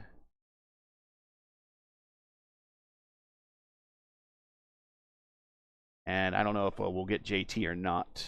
Oh, there is JT. We'll bring him in now. There is. Okay. And just popping into the booth, and we'll bring him in right away is JT Smeaton. And JT, started third, finished third. So you had a recover drive, but you finished no better where you started, so that's good. You didn't lose anything really, but unfortunately, you only made 7 incidents the whole race. We just watched this number update, and unfortunately, it was one of those rare number of incidents that kind of cost you your chance, and then you had to recover yourself and dig yourself out of it all race long. Talk about the race, talk about the challenging conditions, and then just talk about one little mistake, and then that really cost you your shot for a win. Yeah, man, that was a hell of a race. The fact that I started third, finished third, just does not take into account the amount of challenge and stuff that went my way that race. But yeah, I think, big shame about that spin from the lead.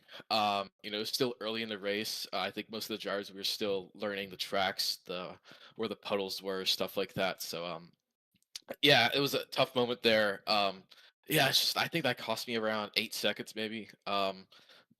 And I had some poor strategy calls. After the first stint, I decided to change tires, and I didn't realize that cold tires on the wets is unbelievable. You lose like 8 to 10 seconds on cold tires, so I made a mistake by doing that.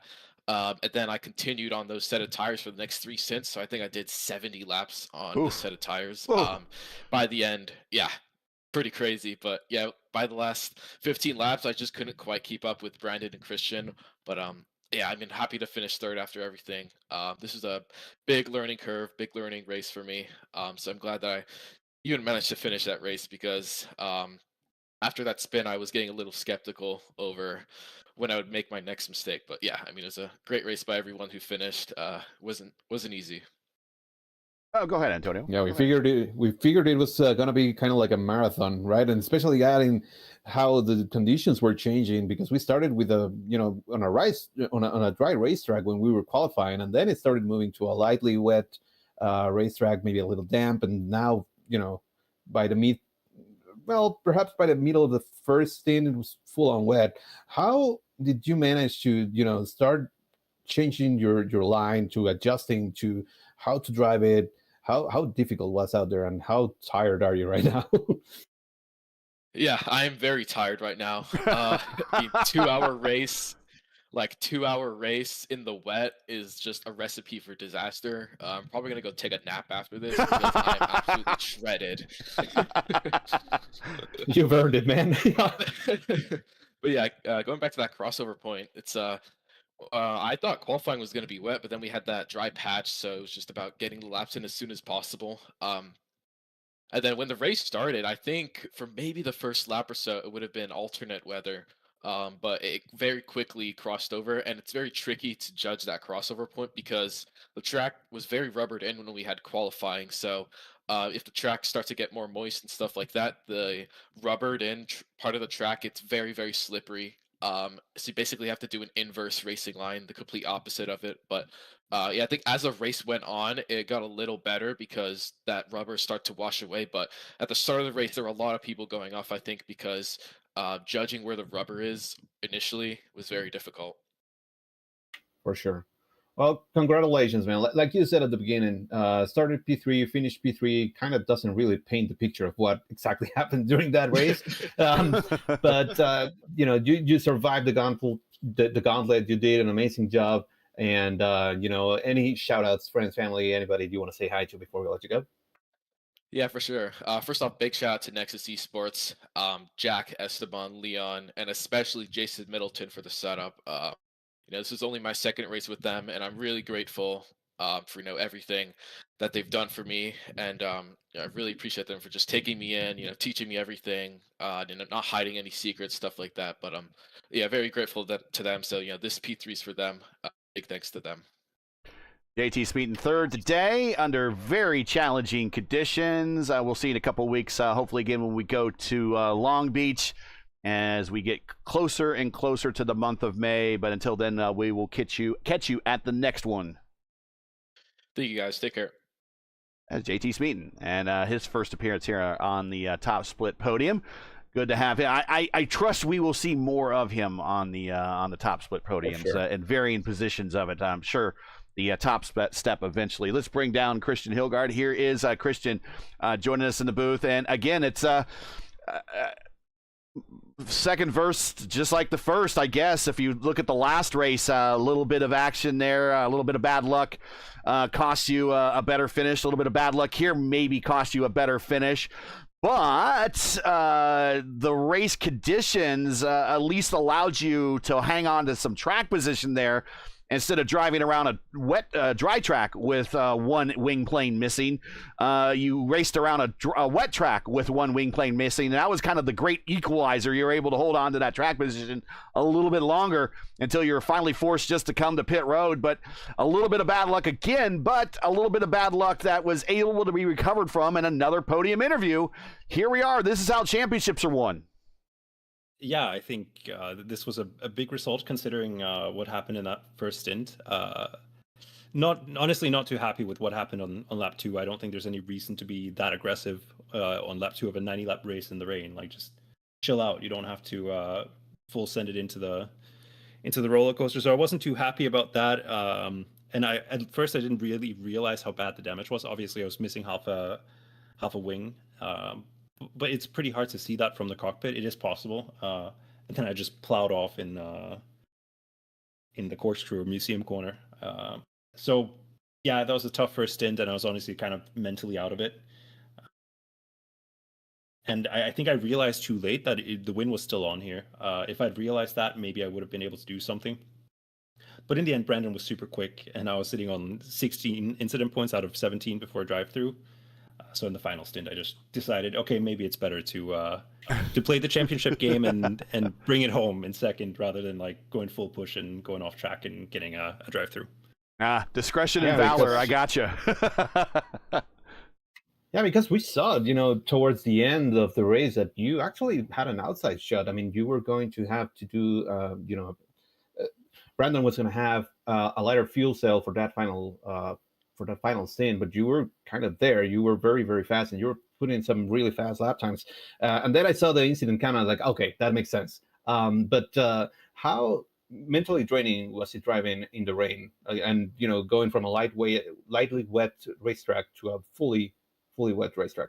I hated every second of it. It's really stressful. Like there's definitely fun aspects of it with the track changing literally every single lap, and obviously the lines don't change that much, but you do sometimes have, oh, this puddle was suddenly bigger and now you can't take that line, so now you got to adjust.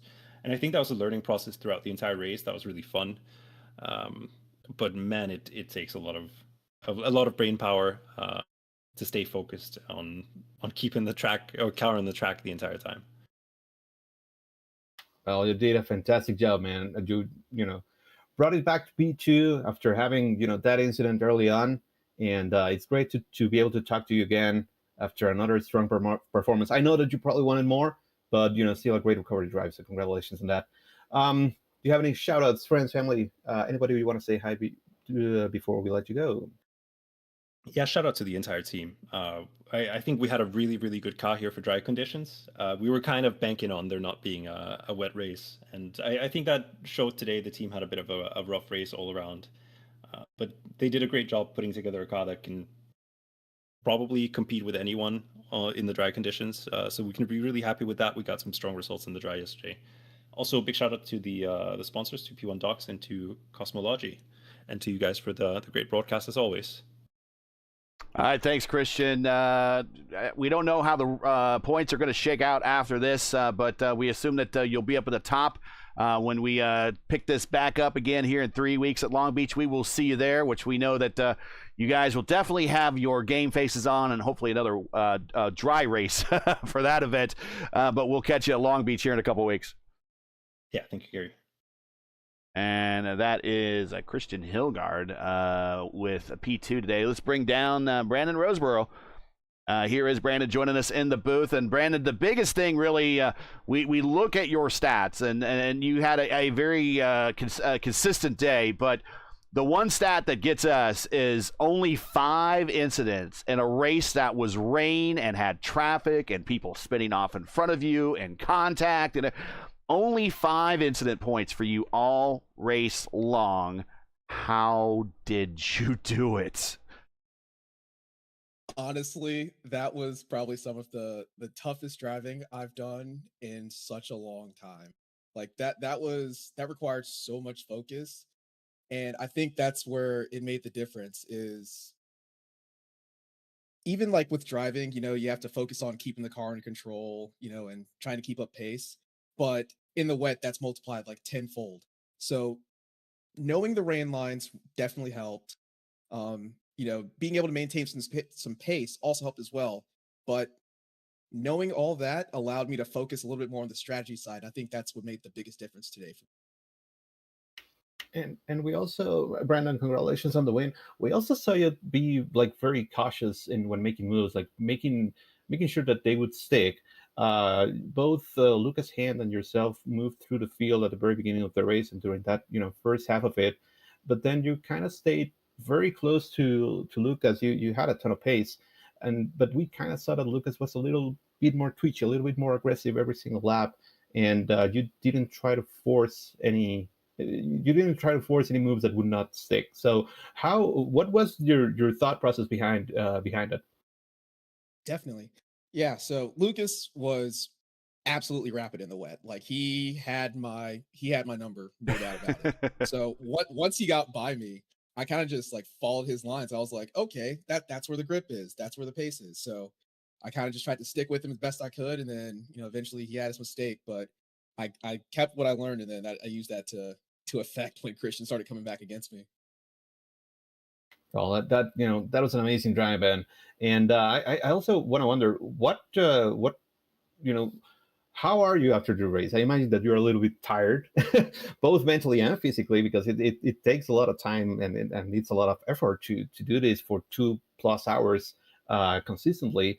But also, how are those transition periods? We started this in the dry, or at least the qualifying was in the dry. Then it moved to a mildly wet racetrack, and then to a fully on wet racetrack.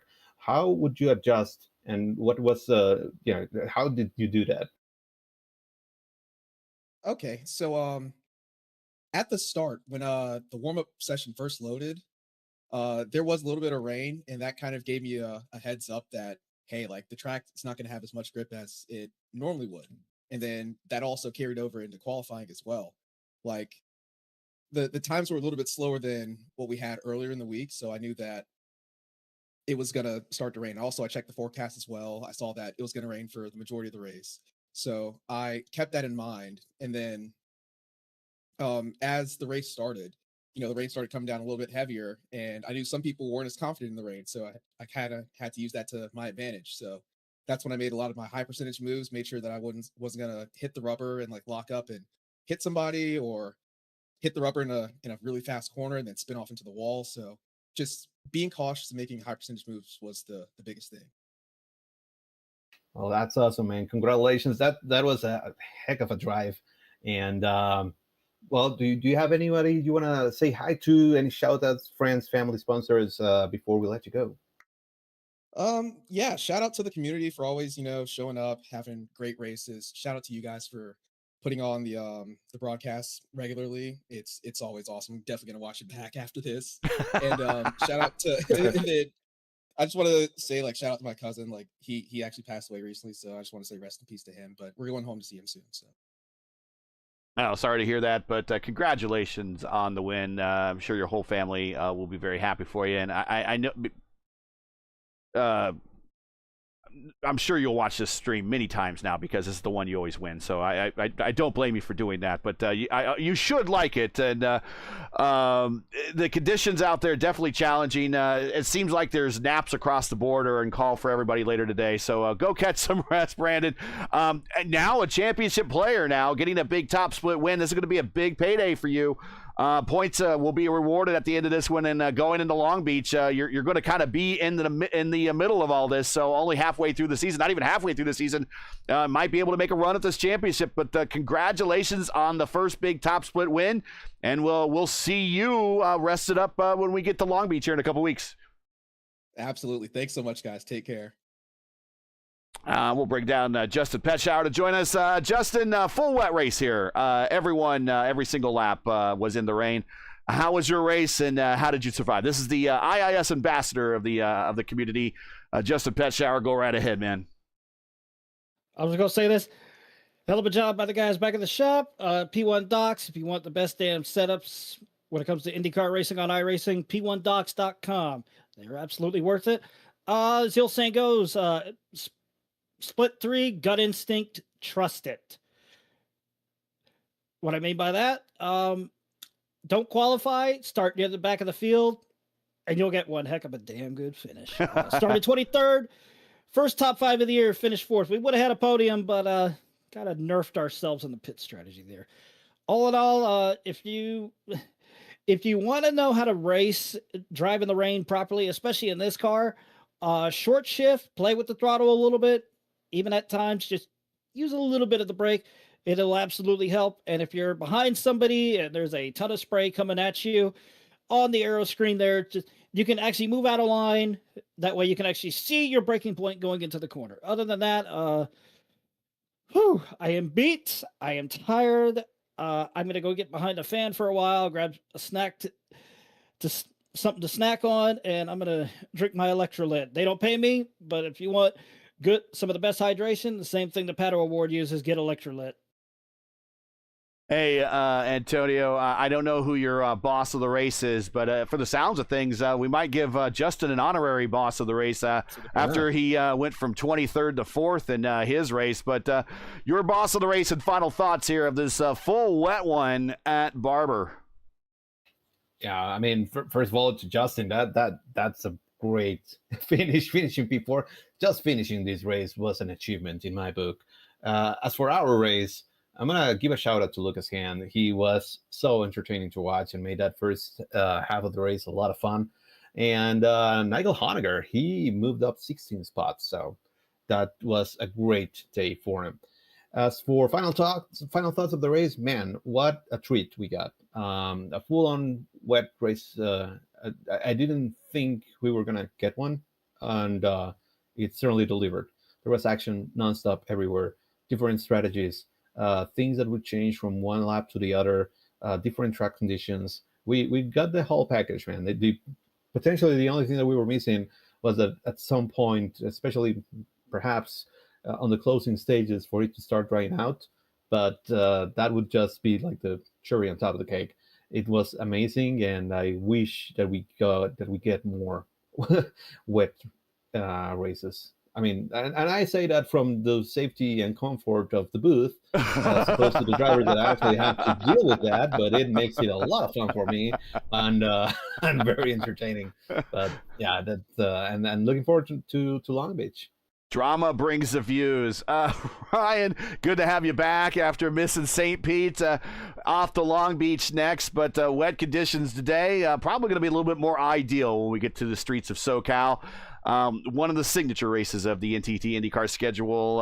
One of the races that really kind of considered if we can't have a crown jewel oval races outside of Indianapolis, you got to have a crown jewel race, and Long Beach is certainly it. But final thoughts for today, and first thoughts of looking forward to Long Beach. Yeah, looking forward to it, and like I mentioned earlier, it's one of my favorite tracks, and yeah, I think Long Beach should produce another great race as well. Yeah, today was another great race as well, and I think the weather as well mixed it up a little bit, and yeah, some drivers had incidents as well, and but managed to bounce back, and yeah, especially Christian with his damage earlier on, he managed to rebound and finish in the in the top three, and I think if I was to choose a driver of the race, I think Christian would be my vote. All right, fair enough. That's he had to definitely drive himself out of a hole, and that's 2 races in a row that really he's had to do that. So, yeah, that you can't take that away from you at any time.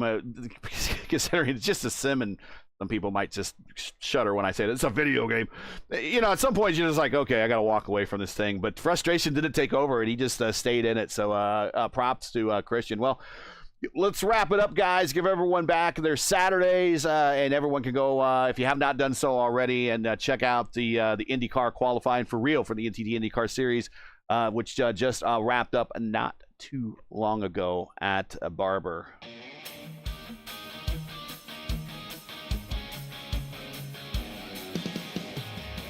So that's it for today. Once again, your podium here from Barber. Brandon Roseborough gets a big top split win, his first career top split broadcasted win. Congrats to him. Coming home second, Christian Hillgard. Keeping the championship still alive with a drive like that. And JT Smeaton, let's not rule him out. He's in the championship top 10. And, well, the next place he's off to is a nap, we think. I think a nap is often everyone's futures, really. So I don't blame them. As someone that hated naps as kids, as an adult, naps highly underrated. Highly underrated. Anyways, that is your podium here for the day. It's Roseborough, Hillgard, and JT Smeaton. Join us again 3 weeks on Saturday, April 18th at 2 p.m. Eastern Time for Round 5 of the 2026 campaigns. The teams and drivers head to the streets of Long Beach. Coverage starts around 2 p.m. Eastern Time. Again, it's 2:00 p.m. Eastern, as always. For the correct time in your area, because there's time changes going on tonight in Europe, find everything right here at YouTube at youtube.com/@P1 Broadcasting. Hey, we love bringing these races to you. They're not easy. They require time and money to produce. If you share our passion for the sport of IndyCar and enjoyed our coverage of the IndyCar iRacing Series top split broadcast, please take time to visit our GoFundMe page. The link is in the description, also pinned in chat, and donate to our 2026 broadcast fund. We do realize times are tough. We do know the cost of gas. Believe me, I just saw it. So any contribution you can make to us is greatly appreciated. We thank you for watching and make us part of your YouTube during NTT IndyCar race weeks when that occurs. Now, as you know, the YouTube algorithm game is not an easy one, so please help support P1 with the weekly grind. Leave a comment below. Let us know your thought of today's race. And if you enjoyed today's coverage, support us by smashing like in the video. If you're new, click subscribe. And while you're at it, hit the bell for weekly reminders so don't miss out on more P1's other iRacing programming, including tomorrow you can join us for a day-night IndyCar doubleheader. First is the Sim Gaming Expo Classic IndyCar Series at 2 p.m. It's for round 5 of season 12 as they head to Las Vegas for 500 kilometers. And then take a break, rewatch the real IndyCar race, grab some dinner, and then check us out at 8 p.m. Eastern Time for the Votive Indy Oval Series at Gateway. Votive has had no less than 40 IndyCars in each of their races all this season with an incredible 93% green flag racing average. If you want to see a race with a lot of wheel-to-wheel racing without laps of eye pacing, then you want to check out the Vote of Indy Oval Series this Sunday at 8 p.m. Eastern Time right here on P1, and Antonio will be in the lineup. P1's IndyCar iRacing Series Saturday's top split coverage is brought to you by 4D Racewear. Check out their line of made-for-sim racing gloves, shoes, and apparel. Visit them today at 4dracewear.com or click on the link in the description. For business inquiries to learn more about P1 and what we do, like us on Facebook. You can follow us on X and Instagrams. You can follow all of our social links on Linktree. You can check those out in the description. So, for El Patron, Antonio Estrada, Ryan Skywalker, and everyone here at 4D Racewear and at P1, I'm Gary Gotzo saying to all, thanks for watching. And to all of our men and women serving in the military and as first responders, especially those in the seas and the skies in the Middle East, Godspeed, God bless, and come home safe. Make sure to catch the real stars and cars of the NTT IndyCar Series in action on your local Fox affiliate, on your Fox app, or if you're outside the United States, just watch on IndyCar Live, or just join us old school with Mark Janes and the gang on IndyCar Radio, Sirius XM Channel 218. But tomorrow, March 29th, 1 p.m. Eastern Time for the Children's of Alabama Indy Grand Prix from BARBER's Motorsports Park. You can catch us right here in 3 weeks, Saturday, April 18th, 2026 at 2 p.m. Eastern Time at Long Beach, as we'll be here for the next race up, the IndyCar iRacing Series Saturday top split right here on P1. We'll see you and enjoy watching the real IndyCar race tomorrow.